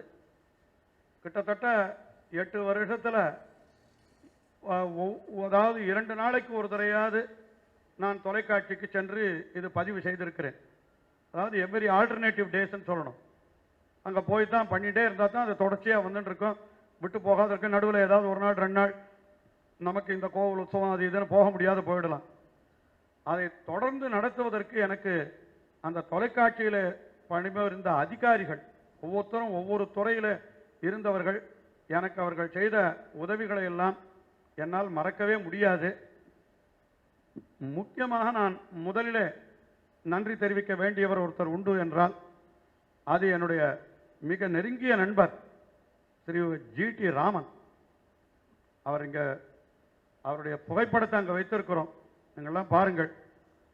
அவர் திருவல்லிக்கேணியிலேயே இருந்தவர். அவர் இங்கே திருவல்லிக்கேணியிலேயே வாழ்ந்தவர். அவர் சிறுவயது முதற்கொண்டே எனக்கு ரொம்ப அறிமுகமானவர். அவர் இந்த நிகழ்ச்சியை நீ தான் பண்ணணும்னு என்னிடத்துல ரொம்ப, அவருக்கு என்னென்ன பார்த்தசாரதி பெருமாள் இடத்துல ஜி.டி. ராமனுக்கு அப்படி ஒரு அபரிமிதமான ஒரு பக்தி என்று சொல்லணும். அவ்வளவு ஈடுபாடு. ஒவ்வொரு நாளும் எவ்வளவு கஷ்டமாக இருந்தாலும் பார்த்தசாரதி பெருமாளை சேவிக்காத அவர் போகவே மாட்டார். அதாவது தொலைக்காட்சிக்கு வரப்பொழுது இங்கே பெருமாளை சேவிச்சுட்டு தான் ஆஃபீஸ் போகிறவர். அந்த மாதிரி ஒரு விரதமாகவே வச்சுட்டு இருந்தார். நடுவில் கொரோனா பீரியடில் கோவிலெல்லாம் சாத்தி வச்சுட்டா, யாரையுமே உள்ள விடலை. அப்போ கூட என்ன பண்ணுவார்னா வெளியில் ஒரு பிரதட்சணமாவது பண்ணிட்டு எங்காவது என்ன பார்த்துட்டு உம்மை பார்த்தேன் பெருமாளை சேவிச்சு தான் நினச்சிக்கிறேன்னு பட்டு போடுவார். ஏன்னா கோவிலுக்குள்ள அப்போ யாரையும் விடலை. நடுவில் எல்லாருக்கும் தெரியும். அந்த அளவுக்கு பார்த்தாதி பெருமாள் இடத்துல ஈடுபாடு ராமன் அவர்களுக்கு. அதனால பார்த்தாதி பெருமாள் இடத்துல நான் கைங்கரியம் பண்ணிட்டு இருக்கேன் அப்படின்ற ஒரு பிரீத்தி காரணமாக இந்த நிகழ்ச்சியை அவர் நடத்த வேண்டும் என்று மிக மிக பாடுபட்டு அவர் நடத்தினார். அவர் தான் அதனுடைய ப்ரோக்ராம், அந்த அவளுக்கு அங்கே டெசிக்னேஷன் ப்ரொடியூசர்னு பேருன்னு நினைக்கிறேன். அதாவது அந்த நிகழ்ச்சியினுடைய தயாரிப்பாளர்னு சொல்லுவார். அதான் அவருடைய பொறுப்பில் நடக்கும். அவர் தான் உட்காந்து அது கேமராமேன்கிட்ட சொல்லி, சவுண்ட் இன்ஜினியர்கிட்ட சொல்லி, எடிட்டிங் பண்ணி எல்லாத்தையும் பண்ணி கடைசியில் கொண்டு போய் அதை டெலிகாஸ்ட் பண்ணுற இடத்துல கொண்டு போய் கொடுக்க வேண்டிய அளவுக்கு அவர் மேனேஜ் பண்ணணும்.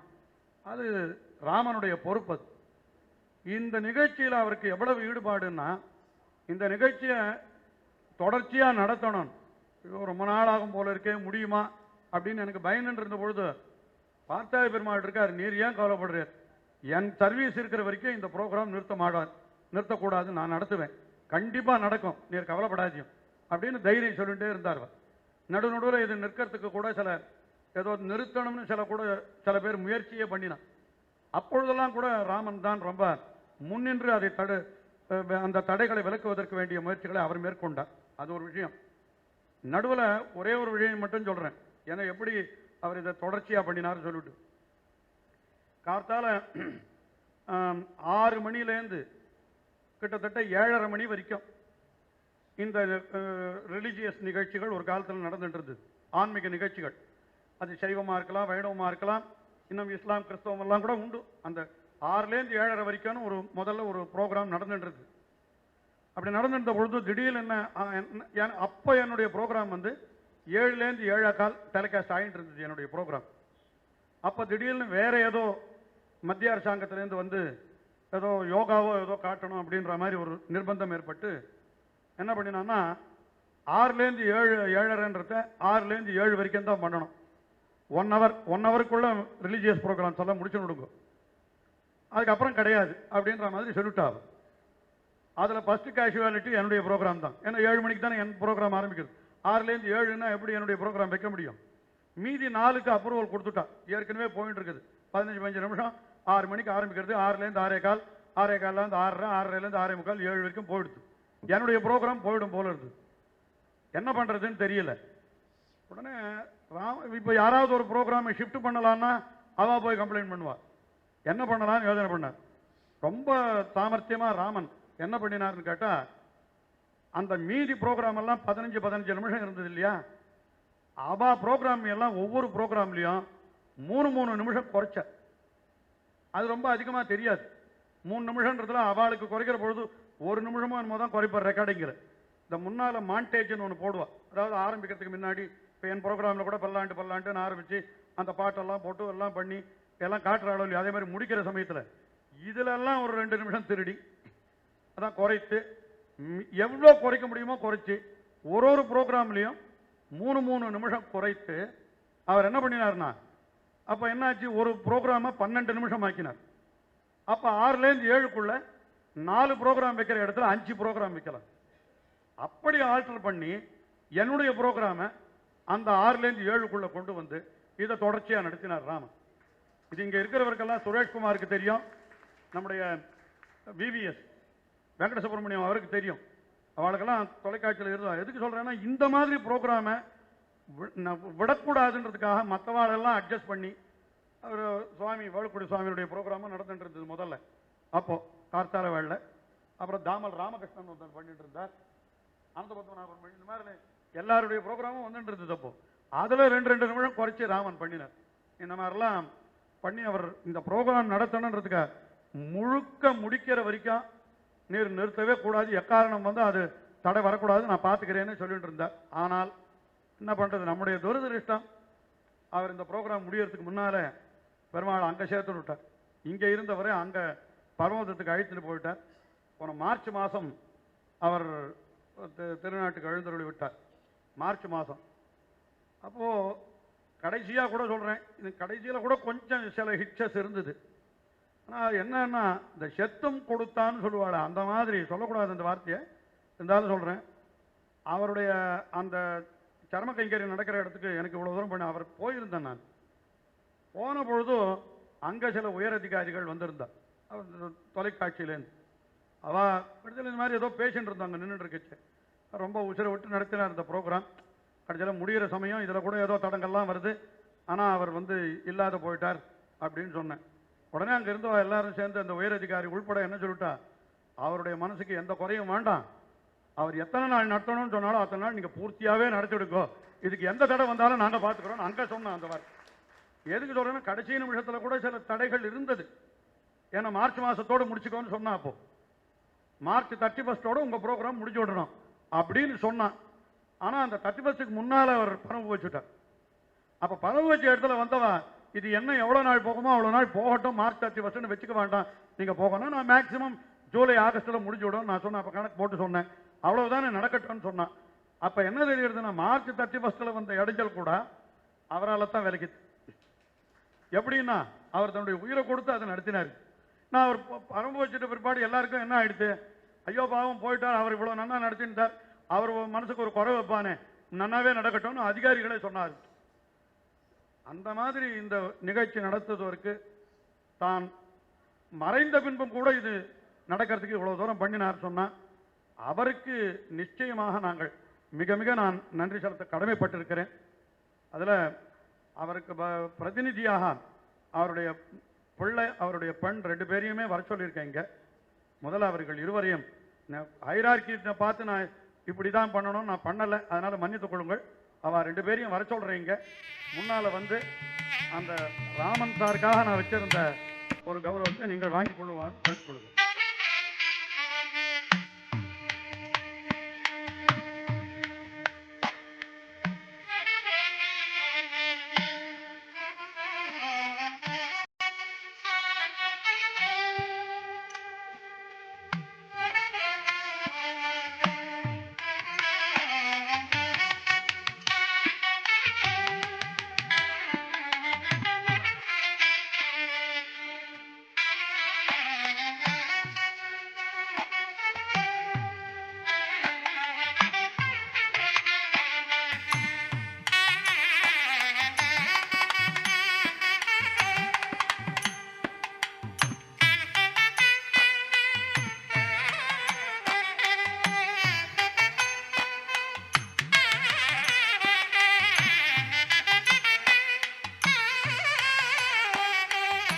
தொலைக்காட்சிகளிலே நிகழ்ச்சிகளை எல்லாம் வழங்குவது என்பது ஒரு விதத்தில் சற்று கடினமான காரியம் கூட. 8 வருஷம் நான் பண்ணிட்டதுனால அது பழகி போயிடுது. இருந்தாலும் அங்கே போய் உட்காந்து எல்லாத்தையும் பார்த்துட்டு அதை ஆரம்பித்து பண்ணுறதெல்லாம் நமக்கு பண்ணுற பொழுது எந்த விதமான தடங்களும் வரக்கூடாது, நடுவில் கட்டு வரக்கூடாது. அதெல்லாம் கொஞ்சம் அந்த விஷயங்களெல்லாம் விளக்க விரும்பவில்லை. நான் தனியார் தொலைக்காட்சிகளில் கூட சில நிகழ்ச்சிகளெல்லாம் வழங்கி இருக்கிறேன். அந்த தனியார் தொலைக்காட்சிகளில் போய் நிகழ்ச்சி வழங்க போனால் நம்மளை வரவழைச்ச பிற்பாடு அவள் உள்ள யாராவது ஏற்கனவே ஒருத்தர் ஏதாவது ரெக்கார்ட் பண்ணிட்டு இருப்பா, நீங்கள் உட்காருங்க சார்னு விடுவா. அது ஒரு 15-20 நிமிஷம், அரை மணி கூட உட்கார வேண்டியிருக்கும். ஒரு தொலைக்காட்சிக்கு என்னை கூப்பிட்டுட்டு கிட்டத்தட்ட 2 மணி காலம் வெயிட் பண்ணேன் நான், அங்கே ஸ்டூடியோ அவைலபிள் இல்லைன்னுட்டு. அதுக்கப்புறம் நம்ம ஸ்டூடியோவில் போய் உட்காண்டோமானா நம்ம உட்காத்த வச்சுட்டு அதுக்கப்புறம் அந்த லைட் அட்ஜஸ்ட் பண்ணுறது, இந்த லைட் அட்ஜஸ்ட் பண்ணுறது, இதெல்லாம் பண்ணி அங்கே நம்ம உட்காத்த வச்சுட்டு ஆரம்பிக்கிறதுக்கே ஒரு அரை மணி ஆயிடுது. அப்புறம் அதுக்கப்புறம் நமக்கு இந்த சொல்கிற இதுவே போயிடுறது, சொரத்தே போயிடுறது, இன்ட்ரெஸ்டே போயிடும். அப்புறம் ஏதோ கிடுக்கிடுன்னு சொல்லிட்டு வரோம், எல்லாம் பண்ணுறோம். அது நடுவில் என்ன பண்ணுவான்னா ஒருத்தர் சவுண்டு இன்ஜினியர் ஒருத்தர் உட்காந்துருப்பார். அவர் ஏதோ இவ கவனிச்சிருப்பேன், சார் நான் பார்க்கல, இப்போ சவுண்டு சரியாக வரல, திருப்பி பண்ணுங்க. எத்தனையோ பிரச்சனைகள் வந்திருக்குது. ஆனால் சென்னை தூர்தர்ஷனில் இந்த மாதிரியான ஒரு தொந்தரவு கூட எனக்கு இருந்தது கிடையாது. தொலைக்காட்சி எனக்கு ரொம்ப அவாக்கிட்டே பல தடவை தெரிவித்திருக்கிறேன். எனக்கு இன்னைக்கு காத்தால 11 மணிக்கு வரணும் அப்படின்னு ராமன் சொல்லிடுவார், உங்களுக்கு ஸ்டூடியோவில் வரணும்னு சொல்லிடுவார். நான் 11 மணிக்கு போகணும்னு சொன்னால் நான் போகிறதுக்கு முன்னால் அவர் சுரேஷ்குமார், அவர் தான் அடுத்தவர், அவர் தான் கௌரிக்கு போகிறேன். சுரேஷ்குமார் அவர் தான் கேமரா மேன். அவர் எல்லாத்தையும் கேமரா முதல் கொண்டு செட் பண்ணி ரெடியாக வச்சிருப்பார். சில சமயம் லைட்டை பண்ணுறதுக்கு கூட கரெக்டாக இருக்கான்னு பார்க்கறதுக்கு நான் வரத்துக்கு ஒரு 5 நிமிஷம் முன்ன பின்ன கூட ஆகலாம். வேற யாரையான ஒருத்தர் உட்காந்து வச்சு லைட்டை செக் பண்ணி வச்சுட்ருப்பாங்க அந்த இடத்துல. அந்த மாதிரி பண்ணி வைத்து நான் போனால் நேராக 5வது நிமிஷத்தில் ஆரம்பிப்பேன். அதே மாதிரி எந்த கட்டம் கிடையாது. ஆரம்பித்து வச்சுட்டாங்கன்னா 1 மணி காலம் 1.5 மணி காலம் பண்ணணும்னா நடுவில் ஒரு எபிசோடுன்ற கணக்குக்கு உண்டான கட்டு தான். அதாவது என்ன 15 நிமிஷம் ஆயிடுச்சுன்னா அதை நிறுத்திடுவான், உடனே ஒரு 2 நிமிஷம் கழித்து அடுத்தது ஆரம்பிப்பான், அவ்வளோதான். அந்த கட்டு நான் சொல்கிற கட்டு தானே தவிர அவள் நடுவில் சரியாக வரல, இன்னைக்கு டேப் சரியா இல்லை, அது இல்லை இது இல்லைன்னு கட் பண்ணினதே கிடையாது. மொத்தம் இது 1865 எபிசோடுகள் வந்திருக்கு. 1865 எபிசோட் தொலைக்காட்சியில் டெலிகாஸ்ட் பண்ணியிருக்கா.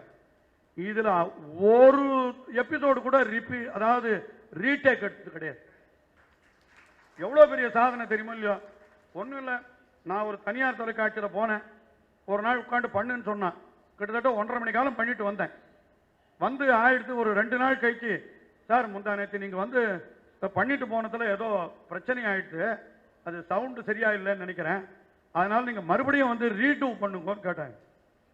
நான் பண்ணினதே ஒரு 10-15 தான். இத்தனைக்கும் அவள் வச்சிருக்கிற எக்யூப்மெண்ட் எல்லாம் பிரைவேட் டிவியில் வச்சிருக்கிற எக்யூப்மெண்ட் எல்லாம் லேட்டஸ்ட் எக்யூப்மெண்ட். அவள் ஸ்டூடியோ எவ்வளோ பிரம்மாண்டமாக இருக்கு பார்த்தா. ஆனால் இங்கே தொலைக்காட்சி தூர்தர்ஷனில் எனக்கே கூட கொஞ்சம் சந்தேகம், அவர் கேமரானா பார்த்தீங்களான்னா இவ்வளோ பெரிய கேமரா இன்னும் அந்த பழைய காலத்துக்கு. என்ன சார் நான் சொல்கிறது தப்பாக இருந்தால் மன்னிச்சுங்க என்ன, அதெல்லாம் சொல்ல போனால் கிட்டத்தட்ட 20-25 வருஷத்து கேமரா அது. இன்னைக்கெல்லாம் அவுடேட்டட்னு சொல்லுவா. ஆனால் அதில் இருக்கிற கிளாரிட்டி எனக்கு ஆச்சரியமாக இருக்குது. பிரைவேட் டிவியில் தனியார் தொலைக்காட்சியில் எல்லாம் அந்த கிளாரிட்டி கிடையாது. இவாள் இருக்கிற ஒரு கிளாரிட்டி, ஒரு பர்ஃபெக்ஷன் எல்லாமே. இத்தனைக்கும் பெரிய ஸ்டூடியோ கூட கிடையாது, ஒரு 3-4 லைட் வச்சுருக்கா.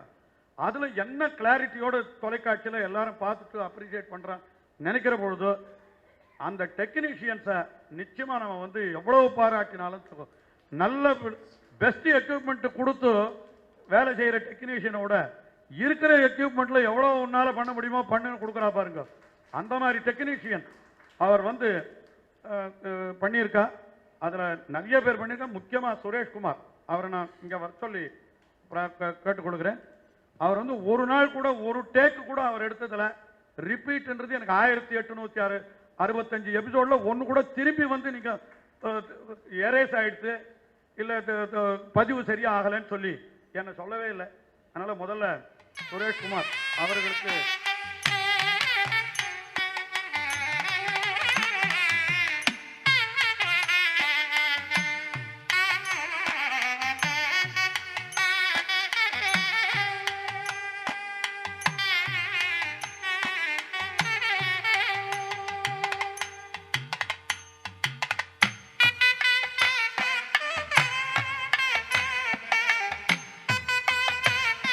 சுரேஷ்குமாரை பற்றி இன்னும் கூட ஒரு விஷயம் சொல்லணும். ராமன் சார் இருந்து இந்த ப்ரோக்ராமை அவர் தான் நடத்திட்டு இருந்தார். திடீர்னு மார்ச் மாதம் அவர் பரமபதித்த உடனே இந்த ப்ரோக்ராமுக்கு யார் ப்ரொடியூசர்ன்ற இது நிலைமையே தெரியாத போயிடுது. மேற்கொண்டு ரெக்கார்ட் பண்ணணும்னா அவளுக்கு அஃபிஷியலாக அந்த இதெல்லாம் இருக்கும் இல்லையோ, ஏற்பாடு பண்ண வேண்டியது. உடனே சுரேஷ்குமார் என்ன பண்ணினா, இந்த ப்ரோக்ராம் நானே எடுத்துக்கிறேன் அப்படின்னு அவர் நியாயமாக அவளுக்கு வந்து இது முடியாத காரியம். ஏன்னா கேமராமேனாக இருக்கிறவரால் ப்ரொடியூசராக பண்ணுறதெல்லாம் கஷ்டம் அவளுக்கு. ஏன்னா கேமராமேனாக அடிக்கடி வெளியில் போக வேண்டியிருக்கும். ஆனால் இந்த ப்ரோக்ராம் அவர் எடுத்துட்டு இந்த ப்ரோக்ராம் முடிகிற வரைக்கும் நான் பார்த்துக்கிறேன்னு சொல்லிட்டு இப்போ ரிலீஜியஸ் ப்ரோக்ராம் எல்லாம் அவர் இப்போ டபுள் டியூட்டி பார்க்குறாரு. ரொம்ப கஷ்டமான காரியம் அது. அவருக்கு நிச்சயமாக நாம் எல்லோரும் நிறைய நன்றி தெரிவிக்க வேண்டும். அடுத்தபடியாக இந்த இவர் வந்து வீடியோ இன்ஜினியர்னா அவர் சவுண்ட் இன்ஜினியர் சுரேஷ் பாபு, அவருக்கும் நான் நன்றி. அவரும் அதே மாதிரி தான் எல்லாத்தையும் ரெடியாக வச்சுட்டு இருப்பாவ. அது என்னன்னா இந்த சவுண்டுக்கெல்லாம் மைக்கு, அந்த மைக்குக்கு வந்து ஒயர்லெஸ் மைக்குனாக்கா அதுக்கு பேட்டரி எல்லாம் போட்டு வைக்கணும், அதை சார்ஜ் பண்ணி வைக்க எத்தனையோ காரியங்கள் இருக்கு அவளுக்கு. இதில் இன்னொரு விஷயம் என்னன்னு கேட்டால், இந்த கேமராமேன் கூட தப்பாக நினச்சக்கூடாது. அவருக்கு சொல்லிச்ச ஒரு வார்த்தை சொல்லணும், ஆப்ரேட் பண்ணிட்டாக்கா ஆன் பண்ணி விட்டுட்டாக்கா அவளுக்கு அதோட காரியம் முடிச்சு போகிறது. 15 நிமிஷத்துக்கு அவளுக்கு வேற வேலை கிடையாது, அங்கே வெறுமை தான் உட்காந்துருப்பா. ஆனால் இந்த சவுண்ட் இன்ஜினியருக்கு என்னன்னு கேட்டால் 15 நிமிஷம் காதில் போட்டுட்டு மீதி பேரெல்லாம் கேட்குறாளோ இல்லையோ நான் சொல்கிறது அவர் கேட்டானோ. என்ன காரணம்னா, இந்த சவுண்டு திடீர்னு நடுவில் ஒரு 2 நிமிஷம் ஆஃப் ஆகிடுச்சுன்னு வச்சுக்கோ, அவளுக்கு இதை டெலிகாஸ்ட் பண்ண முடியாது, போயிடும். அதனால என்ன தெரியுமோ, காதலையே உட்காந்து 1 மணி காலம் அதுவும் என்னுடைய குரலை கேட்டுட்டு இருக்கணும். காரணம் என்னன்னா, சில சமயம் சுரேஷ் சொல்லுவேன், சார் உங்களுக்கு மைக்கே வேண்டாம் அப்படியே பேசுங்க சார் அப்படின்னு வர. நீங்கள் பறக்கச்சியே மைக்கை முழுகிட்டீங்களான்னு கேட்பார் அவர். ஏன்னா கொஞ்சம் கத்தி பேசியே வழக்கமாயிடுச்சு எனக்கு. காலேஜில் பாடம் எடுத்தபடினால கத்தி பேசி வழக்கமாயிடுது. ஆனால் இவர் என்னன்னா, என்னுடைய உபன்யாசத்தில் காதில் நன்னா கெட்டி அப்படி போட்டு, அது சாதாரணமாக போட்டுட்டா மாத்திரம் போகாத வாழ்க்கை, வேற ஏதாவது சத்தம் வருதான்னு பார்க்கணுன்றதுக்காக இப்படி அழுத்தி வச்சுன்னு வேற கேட்பார். எவ்வளோ கஷ்டமாக இருக்கும் அது யோசனை பண்ணி பாருங்க. அவர் சவுண்டு எடிட்டர் அவர் தான். அவருக்கு நாம் நிச்சயமாக நம்முடைய நன்றியை தெரிவிக்க வேண்டும்.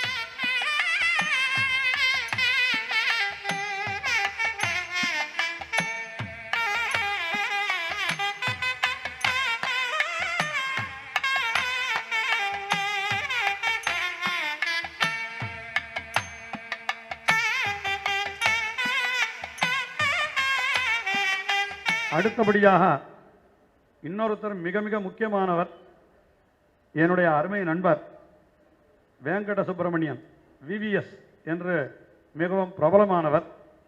இவர் வந்து நேரடியாக இந்த டெக்னிக்கல் சைடில் இல்லை என்றாலும் கூட தொலைக்காட்சியில் இந்த நாள்தோறும் 4000 நிகழ்ச்சியினுடைய தொடர்ச்சிக்கு அவர் பண்ணியிருக்கிற உபகாரங்கள் இவ்வளவு அவ்வளவுன்னு சொல்லவே முடியாது. எல்லாவற்றையும் என்னால் வெளிப்படையாக சொல்லவும் முடியாது. அவ்வளவு அவர் பின்புலத்தில் இருந்து நிறைய ஹெல்ப் பண்ணியிருக்கார். அவர் வந்து இந்த நிகழ்ச்சி, இது போன்ற ஆன்மீக நிகழ்ச்சிகள் எல்லாம் நிறைய நடைபெற வேணும் என்பதற்காக ரொம்ப அவர் பாடுபட்டிருக்கார். அதனால அவர் நிறைய கெட்ட பேர் சம்பாதிச்சுட்டார் எங்களால். என்ன உனக்கு என்ன, அவருக்கும் உனக்கா என்ன டீல்னு கேட்டவாள்லாம் உண்டு, எனக்கு தெரியும். அவர் வெங்கட சுப்பிரமணியம் தண்டார், இன்னும் அவருக்கும் உனக்கு ஏதாவது டீல் உண்டான்னு அந்த மாதிரிலாம் கேட்குறார். ஏன்னா இது தொடரணும்னு போய் சொன்னால் உனக்கு என்ன அக்கறைன்னு கேட்குறாரு.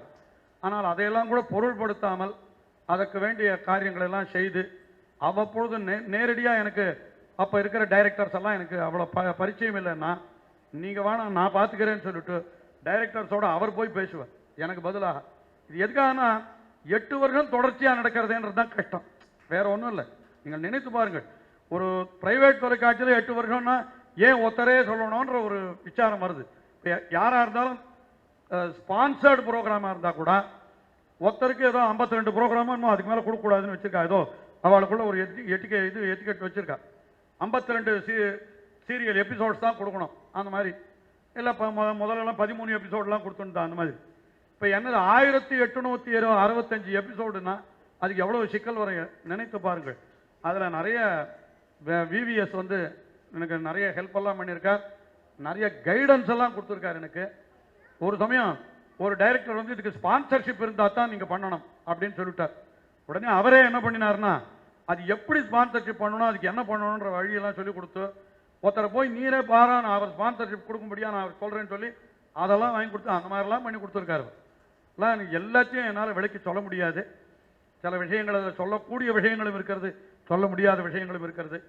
என்னுடைய அருமை நண்பர் அவருக்கு நான் நிச்சயமாக மிகவும் கடமைப்பட்டிருக்கிறேன். அடுத்தபடியாக இந்த நிகழ்ச்சி மிக மிக நன்றாக ரசிக்கும்படியாக இத்தனை வருடங்களிலே நீங்கள் எல்லாம் தொலைக்காட்சிகளிலே பார்த்தீர்கள் என்றால் அதற்கு மிக முக்கியமானவராக, அதாவது ஸ்ரீமான் ஜி.டி. ராமனுக்கு பாலதகரமாக திகழ்ந்தவர் ஆனந்த். அவர் எடிட்டிங் இந்த ப்ரோக்ராமை பூர்த்தியாக அவர் தான் பண்ணினார். இத்தனைக்கும் அவர் தூர்தர்ஷனுடைய நிரந்தர பணியாளர் கூட கிடையாது. அவர் தூர்தர்ஷனில் என்ன கான்ட்ராக்ட் ஸ்டாஃபா அந்த மாதிரி ஏதோ சொல்லுவார், தற்கால பணியாளர் தான் அவர். ஆனால் 8 வருஷமாகவே அந்த ப்ரோக்ராம் பண்ணிட்டு இருக்கார் அவர். நான் ஆரம்பித்த முதல் ப்ரோக்ராம்லேருந்து இது வரைக்கும் இதனுடைய கான்செப்ட் டிவைஸ் பண்ணினது ராமன் தான். இப்போ நான் உபன்யாசம் பண்ணுறேன் அப்படின்னு சொன்னால் இப்போ மற்ற தொலைக்காட்சிகளில் கூட சில உபன்யாசங்கள்லாம் வருது. அப்போ என்ன பண்ணுறாங்கன்னா 15 நிமிஷத்துக்கு 15 நிமிஷம் என்னையே காமிச்சிட்டு இருப்பா. அதான் யார் உபன்யாசம் பண்ணுறாலோ அவளையே காமிக்கிறான். அது பார்க்குறவளுக்கு சில சமயம் போர் அடிச்சு போகிறது. எத்தனை நாளைக்கு நம்ம மூஞ்சியே பார்த்துட்டு இருக்கிறது.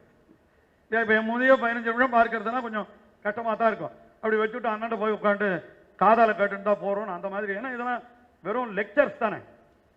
ஆனால் இது வெறும் லெக்சராக இல்லை, இது விஷுவலாக காட்டணுன்றது ஒரிஜினலாக கான்செப்ட் ராமனுடைய. அதனால ராமன் என்ன சொன்னார்னா, உங்களுடைய முகத்தை ஒரு நடுவில் காட்டுவோம் ஒரு 2 நிமிஷம். நீர் ஒரு பெருமாளை பற்றி சொல்லிச்சா அந்த திவ்யதேசத்தை காட்டணும், ஒரு நிகழ்ச்சியை பற்றி சொல்லிச்சா அதை பற்றி ஏதாவது படம் காட்டணும். இப்படி பார்த்துட்டு இருந்தா பார்க்குற ஜனங்களுக்கு தொடர்ந்து பார்க்கணும்னு. இல்லாட்டா என்ன, டிவி ஆன் பண்ணிட்டு பக்கத்து ரூம்ல இருந்து கூட கேட்டுக்கலாம் இல்லையோ. இது வீடியோவே இருக்கணும்னு அவசியம் இல்லையே, ஆடியோவே போருமே அப்படின்னு நினச்சிடுவா அப்படின்னு சொல்லி கான்செப்ட் அவர் தான் டெவலப் பண்ணினார், ராமன் தான். அந்த ராமனுடைய கான்செப்டை 100% இல்லை 150% எக்ஸிக்யூட் பண்ணவர் நம்முடைய ஆனந்த். அதனால சில சமயம் தூர்தர்ஷன்லேயே சில சிக்கல் வரும். என்ன சிக்கல்னா, இவர் கான்ட்ராக்ட் ஸ்டாஃபாக இருக்காரோ இல்லையோ, இந்த இவருக்கு கான்ட்ராக்ட் முடிஞ்சு போச்சு, அதனால இனிமேல் இவருக்கு கிடையாதுன்னு கூட சொல்லிவிடுவான் நடுவில். அப்போ ராமன் என்ன பண்ணுவார்னா, அவன் கிடக்கிறான் நீ வா, நீ பாட்டுக்கு எடிட் பண்ணிட்டு போ நான் பார்த்துக்கிறேன்னு சொல்லிட்டு இவர் என்ன பண்ணுவார் சொன்னா, இவருக்கு சம்பளம் இல்லாத பொழுது கூட அவர் ஏதோ பண்ணி இவரை வச்சு இந்த ப்ரோக்ராமை நீ தான் பண்ணணும். என் ப்ரோக்ராம் மட்டும் இல்லை, இன்னும் 2-3 ப்ரோக்ராம், தாமல் ராமகிருஷ்ணனுடைய ப்ரோக்ராமும், அப்புறம் இவன் அனந்த பத்மநாபன் சுவாமிநாதன் ப்ரோக்ராம், இன்னும் ரிலீஜியஸ் ப்ரோக்ராம்லாம் ராமன் கூட இருந்து அவருக்கு வலதுகரமாக இருந்து எடிட் பண்ணி. இப்போ எத்தனை அந்த பொதிகை டிவியில் வர நிகழ்ச்சி பார்க்கணும் நிறைய பேர் ஆசைப்பட்டதுக்கு என்ன காரணம்னா, நான் சொல்றேன்றது மட்டும் இல்லை, அதில் நிறைய திவ்ய தேசங்கள் பெருமாளை காமிக்கிறார், அதில் நிறைய படங்களை காமிக்கிறார். நிச்சயம் ஒன்றும் இல்லை, எங்கள் அம்மா கூட திருநாராயணபுரம் செல்லப்பிள்ளை அந்த திருநாராயணபுரம் பெருமாளை காமிப்பாதில் அந்த பெருமாளை கூட நிச்சயம் கார்த்தாலேன்ட்டு நான் அந்த ப்ரோக்ராமை விடாமல் பார்க்குறேன்னு என்கிட்ட எங்கள் அம்மா சொல்லுவாள். அந்த மாதிரி அதை ரொம்ப சுவையுள்ளதாக ஆக்கினவர் நம்முடைய நண்பர் ஆனந்த் அவர்கள். அதனால் அவருக்கு நிச்சயமாக இதனுடைய வெற்றியில், இந்த நிகழ்ச்சி வெற்றி பெற்றது என்று சொன்னால் அந்த வெற்றியில் முக்கிய பங்கு அவருக்கும் உண்டு. கரெக்டாக அந்த பாட்டை அவர் எடுத்து அந்த இடத்துல போடணும், அதெல்லாம் தேடி தேடி எடுத்து ரொம்ப அழகாக பண்ணினார் அவர்.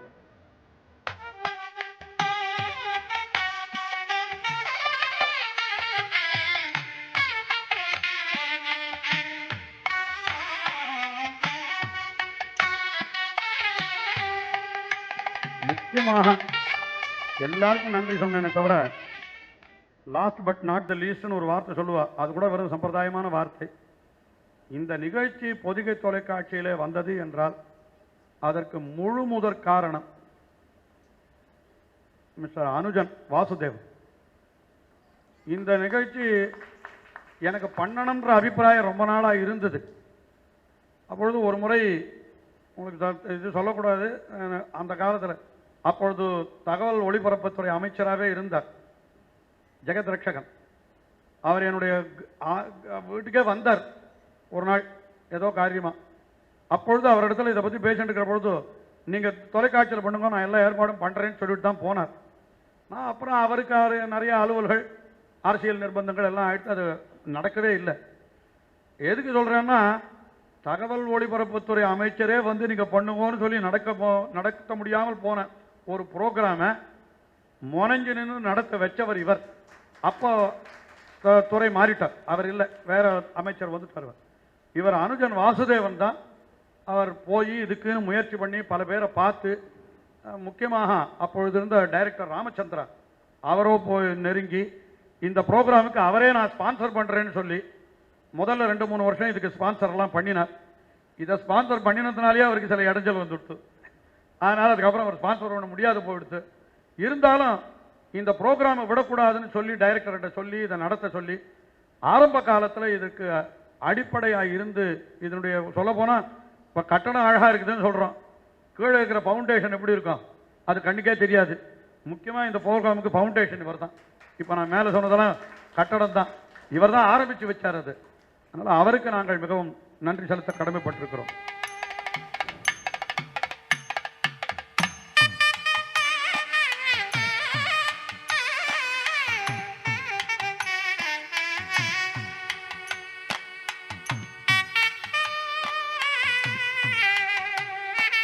இந்த நிகழ்ச்சி 8 ஆண்டுகளாக தொடர்ந்து வருகிறது. இது ஆரம்பிக்கிற பொழுதோ இது எப்படி ஆரம்பிக்கணுன்றதுக்கு ராமனிடத்திலேயே போய் ஆலோசனையெல்லாம் சொல்லி இப்படி பண்ணலாம் அப்படி பண்ணலாம்னு சொல்லி, இதற்கு என்ன காரணம்னா இதுக்கு முன்னாலேயே நிறைய நிகழ்ச்சிகளை எல்லாம் நடத்தி கொண்டிருந்தார் என்னுடைய நண்பர் கடல் மல்லை ஸ்தலசேனம், மாமல்லை முரளி. அவருக்கு நிறைய பேர் வச்சிருக்காரு, எந்த பேர் சொல்றதுன்னு தெரியல எனக்கு.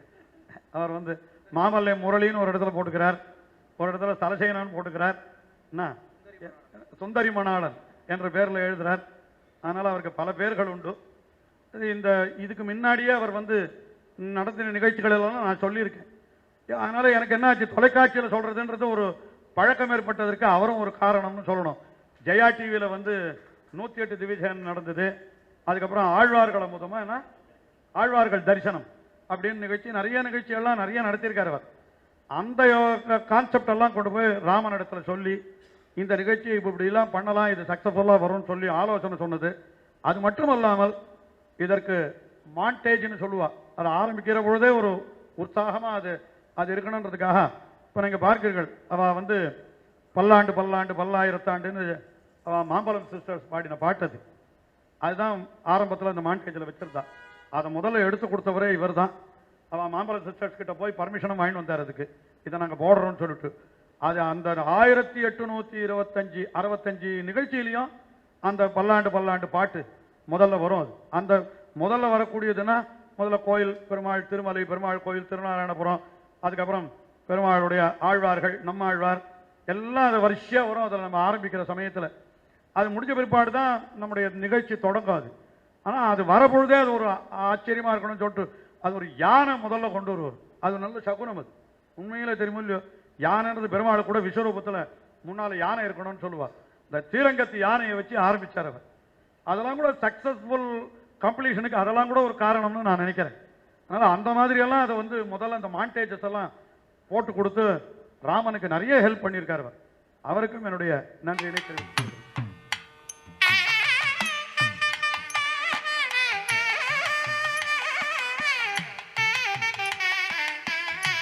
இவ்வளவு சிறப்பாக ஒத்துழைத்தவர்கள் என்று சில பேரை மட்டும் நாம் அழைத்து இங்கே பாராட்டு தெரிவித்திருக்கிறோம்.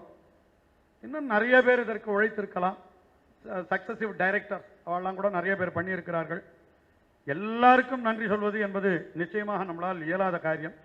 இருந்தாலும் இவ்வளவு தூரம் வந்திருந்து இந்த நம்முடைய பாராட்டுகளை எல்லாம் ஏற்றுக்கொண்ட அவர்களுக்கும் நம்முடைய நன்றியை தெரிவித்துக் கொள்கிறோம். அனுஜன் வாசுதேவன் அவர் தான் 2 வார்த்தை சொல்லணும்னு ஆசைப்படுறார்.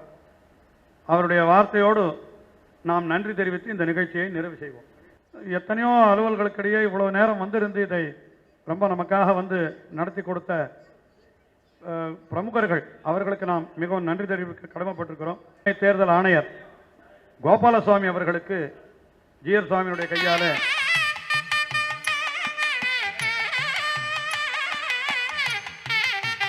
அவரை நான் ஃபோனில் தான் கான்டாக்ட் பண்ணேன். இந்த மாதிரி இந்த ப்ரோக்ராமுக்கு நீங்கள் வர முடியுமான்னுட்டு. கண்டிப்பாக வரேன் அப்படின்னு சொல்லிட்டார். சரி, பத்திரிகையை ரெடி பண்ணின பிற்பாடு நான் நேரம் வந்து அழைக்கட்டுமான்னு கேட்டேன். எதுக்கு நீங்கள் தான் வாட்ஸ்அப்பில் அனுப்பிச்சுட்டீங்களே போருமே, எதுக்கு நேரம் வரணுமா, நானே வந்துடுறேன்னார். சரி, அதுக்கப்புறம் வரப்பொழுது ரோடெல்லாம் கூட சரியாக இருக்கான்னு எனக்கு சந்தேகம். அவருக்கு ஃபோன் பண்ண, அந்த ரோடு மூடி வச்சிருந்தாளேன்னுட்டு. அப்புறம் இப்போ அந்த ரோடை திறந்துட்டா அது வேற. அதை பற்றி செல்ஃப் அவர் டிரைவர் கூட இல்லை, அவரே செல்ஃப் டிரைவ் பண்ணிட்டு வந்துட்டாருங்க. இந்த அளவுக்கு எளிமையாக யாருமே இருக்க மாட்டேன். கோபாலசுவாமி அவர்களை போல எளிமையாக நேரம் வரவே ஃபோன்லேயே பேசினேன், ஃபோனில் தான் நேரம் பார்க்க, இங்கே தான் அவரை நேரம் பார்த்தேன். ஆனால் அதை பற்றி ஒரு ஒன்றுமே போடாத இது என்ன கலந்துக்கிறது என்னுடைய இது அப்படின்னு அவர் அவ்வளோ சுலபமாக வந்துட்டார். அவருக்கு நம்முடைய நன்றியை தெரிவித்துக் கொள்கிறோம். தேவராஜன் சுவாமி அவர் பெங்களூர்லேருந்து ஏறிருக்கார் இங்கே. இந்த நிகழ்ச்சிக்காக மட்டுமில்லை என்றாலும் கூட வந்திருந்தவர் இந்த நிகழ்ச்சிக்காகவும் இங்கேயே தங்கி இருந்திருக்காரோ இல்லையோ. அதனால் என்றைக்குமே அவருக்கு நான் நன்றியே சொல்ல மாட்டேன். ஏன்னா எனக்கு அவர் கூட பிறக்காத தமையன் அவர்.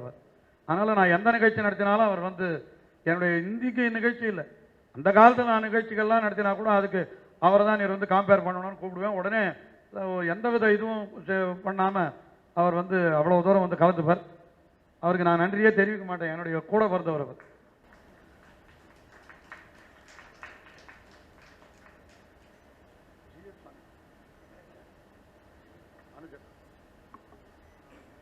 ஸ்ரீமான் வாசுதேவன் அவர்கள்.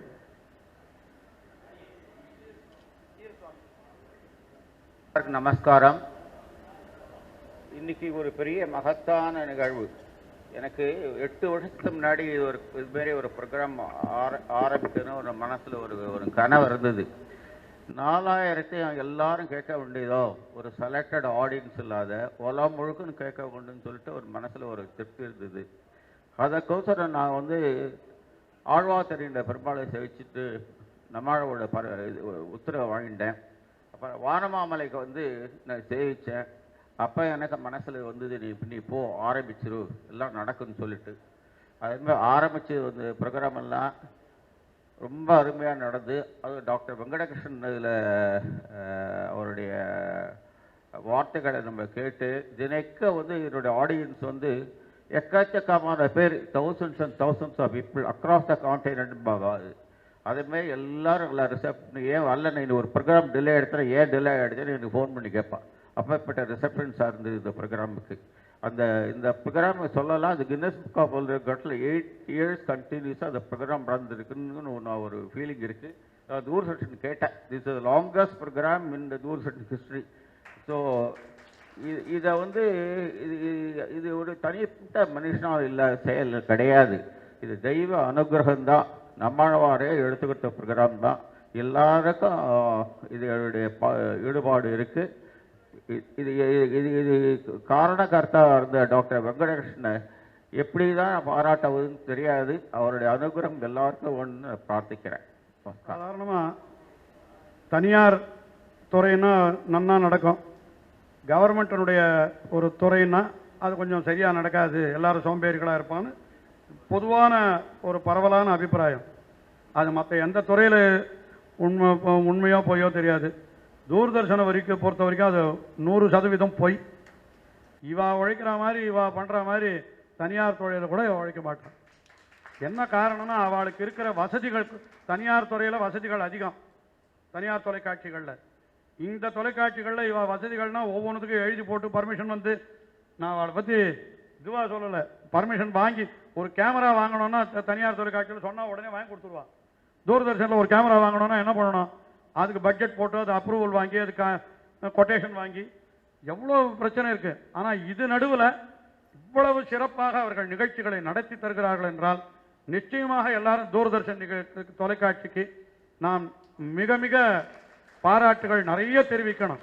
அத்தனை கட்டுப்பாடுகளுக்கு உள்ள, அத்தனை சிக்கல்களுக்கு உள்ள அவள் விசேஷமாக நடத்துகிறார். அதுவும் அதில் இருக்கிறவங்கள ரொம்ப டெடிக்கேட்டடாக ஒர்க் பண்ணுறான். தனியார் தொலைக்காட்சியில் என்ன தெரியுமா, இன்னைக்கு இந்த ஸ்டூடியோவில் இருப்பான், திடீர்னு ஒரு 10 ரூபாய் ஜாஸ்தி கொடுத்தா அடுத்த இன்னொரு தொலைக்காட்சிக்கு இடம் மாறிவிடும். இவா அப்படி இல்லை, அங்கேயே இருந்து அதை செய்கிறார்கள். ஒரே ஒரு வேண்டுகோள் மட்டும் சொல்கிறேன், இந்த நிகழ்ச்சி வந்து 1865 எபிசோடுன்னு சொன்னேன். அது எல்லாம் யூடியூப்பில் இருக்குது. இப்போ யார் வேணுமானாலும் போய் கேட்குறா, அதெல்லாம் இதில் கிடைக்குமா, சிடியில் கிடைக்குமா, டிவிடியில் கிடைக்கும், அவசியமே இல்லை. யூடியூப்பில் போய் நாள்தோறும் 4000ன்னு நீங்கள் டைப் பண்ணிங்களா மொத்தம் அப்படியே வந்து விழுறது. ஆனால் அதில் என்ன ஆகிடுதுன்னா, ஒரு கிட்டத்தட்ட ஒரு 50-60 எபிசோடாக இருக்கலாம், 100 எபிசோடுக்குள்ளே அது பதிவேற்றம் செய்யப்படவில்லை, அப்லோட் ஆகலை, நடுநடுவில் மிஸ் ஆகிட்டு இருக்குது. 1865 நிச்சயமா 1700 இருக்கும். ஒரு 100 இல்ல 100க்கு குறைவாவோ சிலது வந்து எபிசோட அப்பளோட என்ன காரணம்னா முதல்ல இவா பண்ணிட்டு இருக்கல, ஒரு தனியார் ஒருத்தர் பண்ணிட்டு இருந்தார். ஜெகதீஷன் யாரோ ஒருத்தர் பண்ணிட்டு இருந்தார். அவர் வெளியூர் போன 2-3 நாள் பண்ணாத விட்டுட்டார் அவர். அதனால அதை கொஞ்சம் எப்படியாவது தேடி எடுத்து ஒரு 50-60 எபிசோடு தான் இருக்கும். அது அந்த எபிசோடு அது ஆனந்துக்கு கேட்டா தெரியும் எங்க இருக்குதுன்னு என்ன. ஏன்னா முதல்ல எல்லாம் டேப்ல பண்ணிட்டு இருந்தா, இப்பதான் இதுல பண்றோம், கார்டுல பண்றோம், அதனால கேசட்ல பண்றோம். அது முதல்ல கேசட் டேப்ல பண்ணிட்டு இருந்தா, அதுல கூட இருந்திருக்கலாம். ஒரு 50-60 எபிசோடு மட்டும் மிஸ்ஸிங். அது என்ன நம்பர் மிஸ்ஸிங்னு வேணா நான் நோட் பண்ணி கூட கொடுத்துட்றேன் உங்களுக்கு. அதே நீங்க அதை யூடியூப்ல பதிவேற்றம் செய்து விட்டால் முழுமையாக எல்லாருக்கும் அது கிடைக்கும். இப்ப கூட எல்லாரும் வேணும்னா நாள்தோறும் யூடியூப்ல போய் நாள்தோறும் 4000 டைப் பண்ணுங்க. இங்கிலீஷ்ல ஆனாலும் சரி, தமிழ்லையானாலும் சரி, மொத்தம் அப்படியே வருது. அதனால அது அந்த ஒரு சின்ன குறையை மட்டும் நிவர்த்தி பண்ணணும்னு அவர்களை நான் கேட்டுக்கொள்கிறேன். இது போன்ற நிகழ்ச்சிகளை மேலும் மேலும் அவர்கள் நிறைய வைக்கணும். எனக்கு முடிஞ்சு போச்சுன்றதுக்காக என்னையே வைக்கணும்னு நான் சொல்லலை, நிஜமாவே சொல்றேன். அவர் கேட்டார், உங்க ப்ரோக்ராம் முடிஞ்சு போறதே மேல என்ன பண்ணலான்னு கேட்டார். ஒத்தனே எத்தனை நாள் சொல்லிட்டு இருக்கிறது, வேற யாரையான சஜஸ்ட் பண்ணுங்கன்னு சொன்னார். கிருஷ்ணகிருபா நிறைய சொல்லிட்டு இருக்காளா, அவளை வைங்க. நான் சொல்லவே சொன்னேன், கிருஷ்ணகிருபா பேரையே சொன்னேன், கேளுங்க நல்லா சொல்லிட்டு இருக்கா, அவளை வேணா பயன்படுத்திக் கொள்ளுங்கள்னு சொன்னேன். இப்போ அவளுடைய நிகழ்ச்சி தான் ரிப்பீட்டா வந்துட்டு இருக்கு. என்னுடைய ஸ்லாட்ல நான் சொல்லிட்டு இருந்த இதுல தாயார் மகிமைன்ற ப்ரோக்ராம் அவர் சொன்னது இப்போ அது இன்னும் வந்துட்டு இருக்குன்னு நினைக்கிறேன் இல்லையா, ரிப்பீட்டா வந்துட்டு இருக்குது. அதனால நிறைய பேர்கள் இருக்கிறார்கள், எல்லாரையும் பயன்படுத்திக் கொள்ளுங்கள். வாய்ப்பு கிடைத்தால் மறுபடியும் நானும் வந்து சொல்றதுக்கு சித்தமா இருக்கேன். நான் அது நிர்பந்தப்படுத்தலை நான், ஏன்னா நான் நிறைய சொல்லிட்டேன், எனக்கு ஒன்றும் குறைய கிடையாது, திருப்தி தான். ஒருவேளை நீங்க கூப்பிட்டா வரதுக்கு நான் சித்தமாக தான் இருக்கேன். எல்லாவற்றையும் விட இந்த நிகழ்ச்சியை நடத்தி கொடுப்பதற்காக தம்முடைய சிரமம் பாராமல் இங்கே வந்திருந்து ஸ்ரீமத் பரமஹம்சேத்தியாதிபதி சுவாமி இத்தனை நேரம் அவரை எழுந்தருளச் செய்வது ரொம்ப அவருக்கு சிரமம் கொடுத்துட்டோம். ஆனா நம்ம பேர்ல இருக்கிற ஒரு அன்பு பரிவு காரணமாக சுவாமி இவ்வளவு தூரம் எழுந்தருளி இருந்தார். அவருக்கு தலையெல்லால் கைமாறிலேனே என்று அடியேன்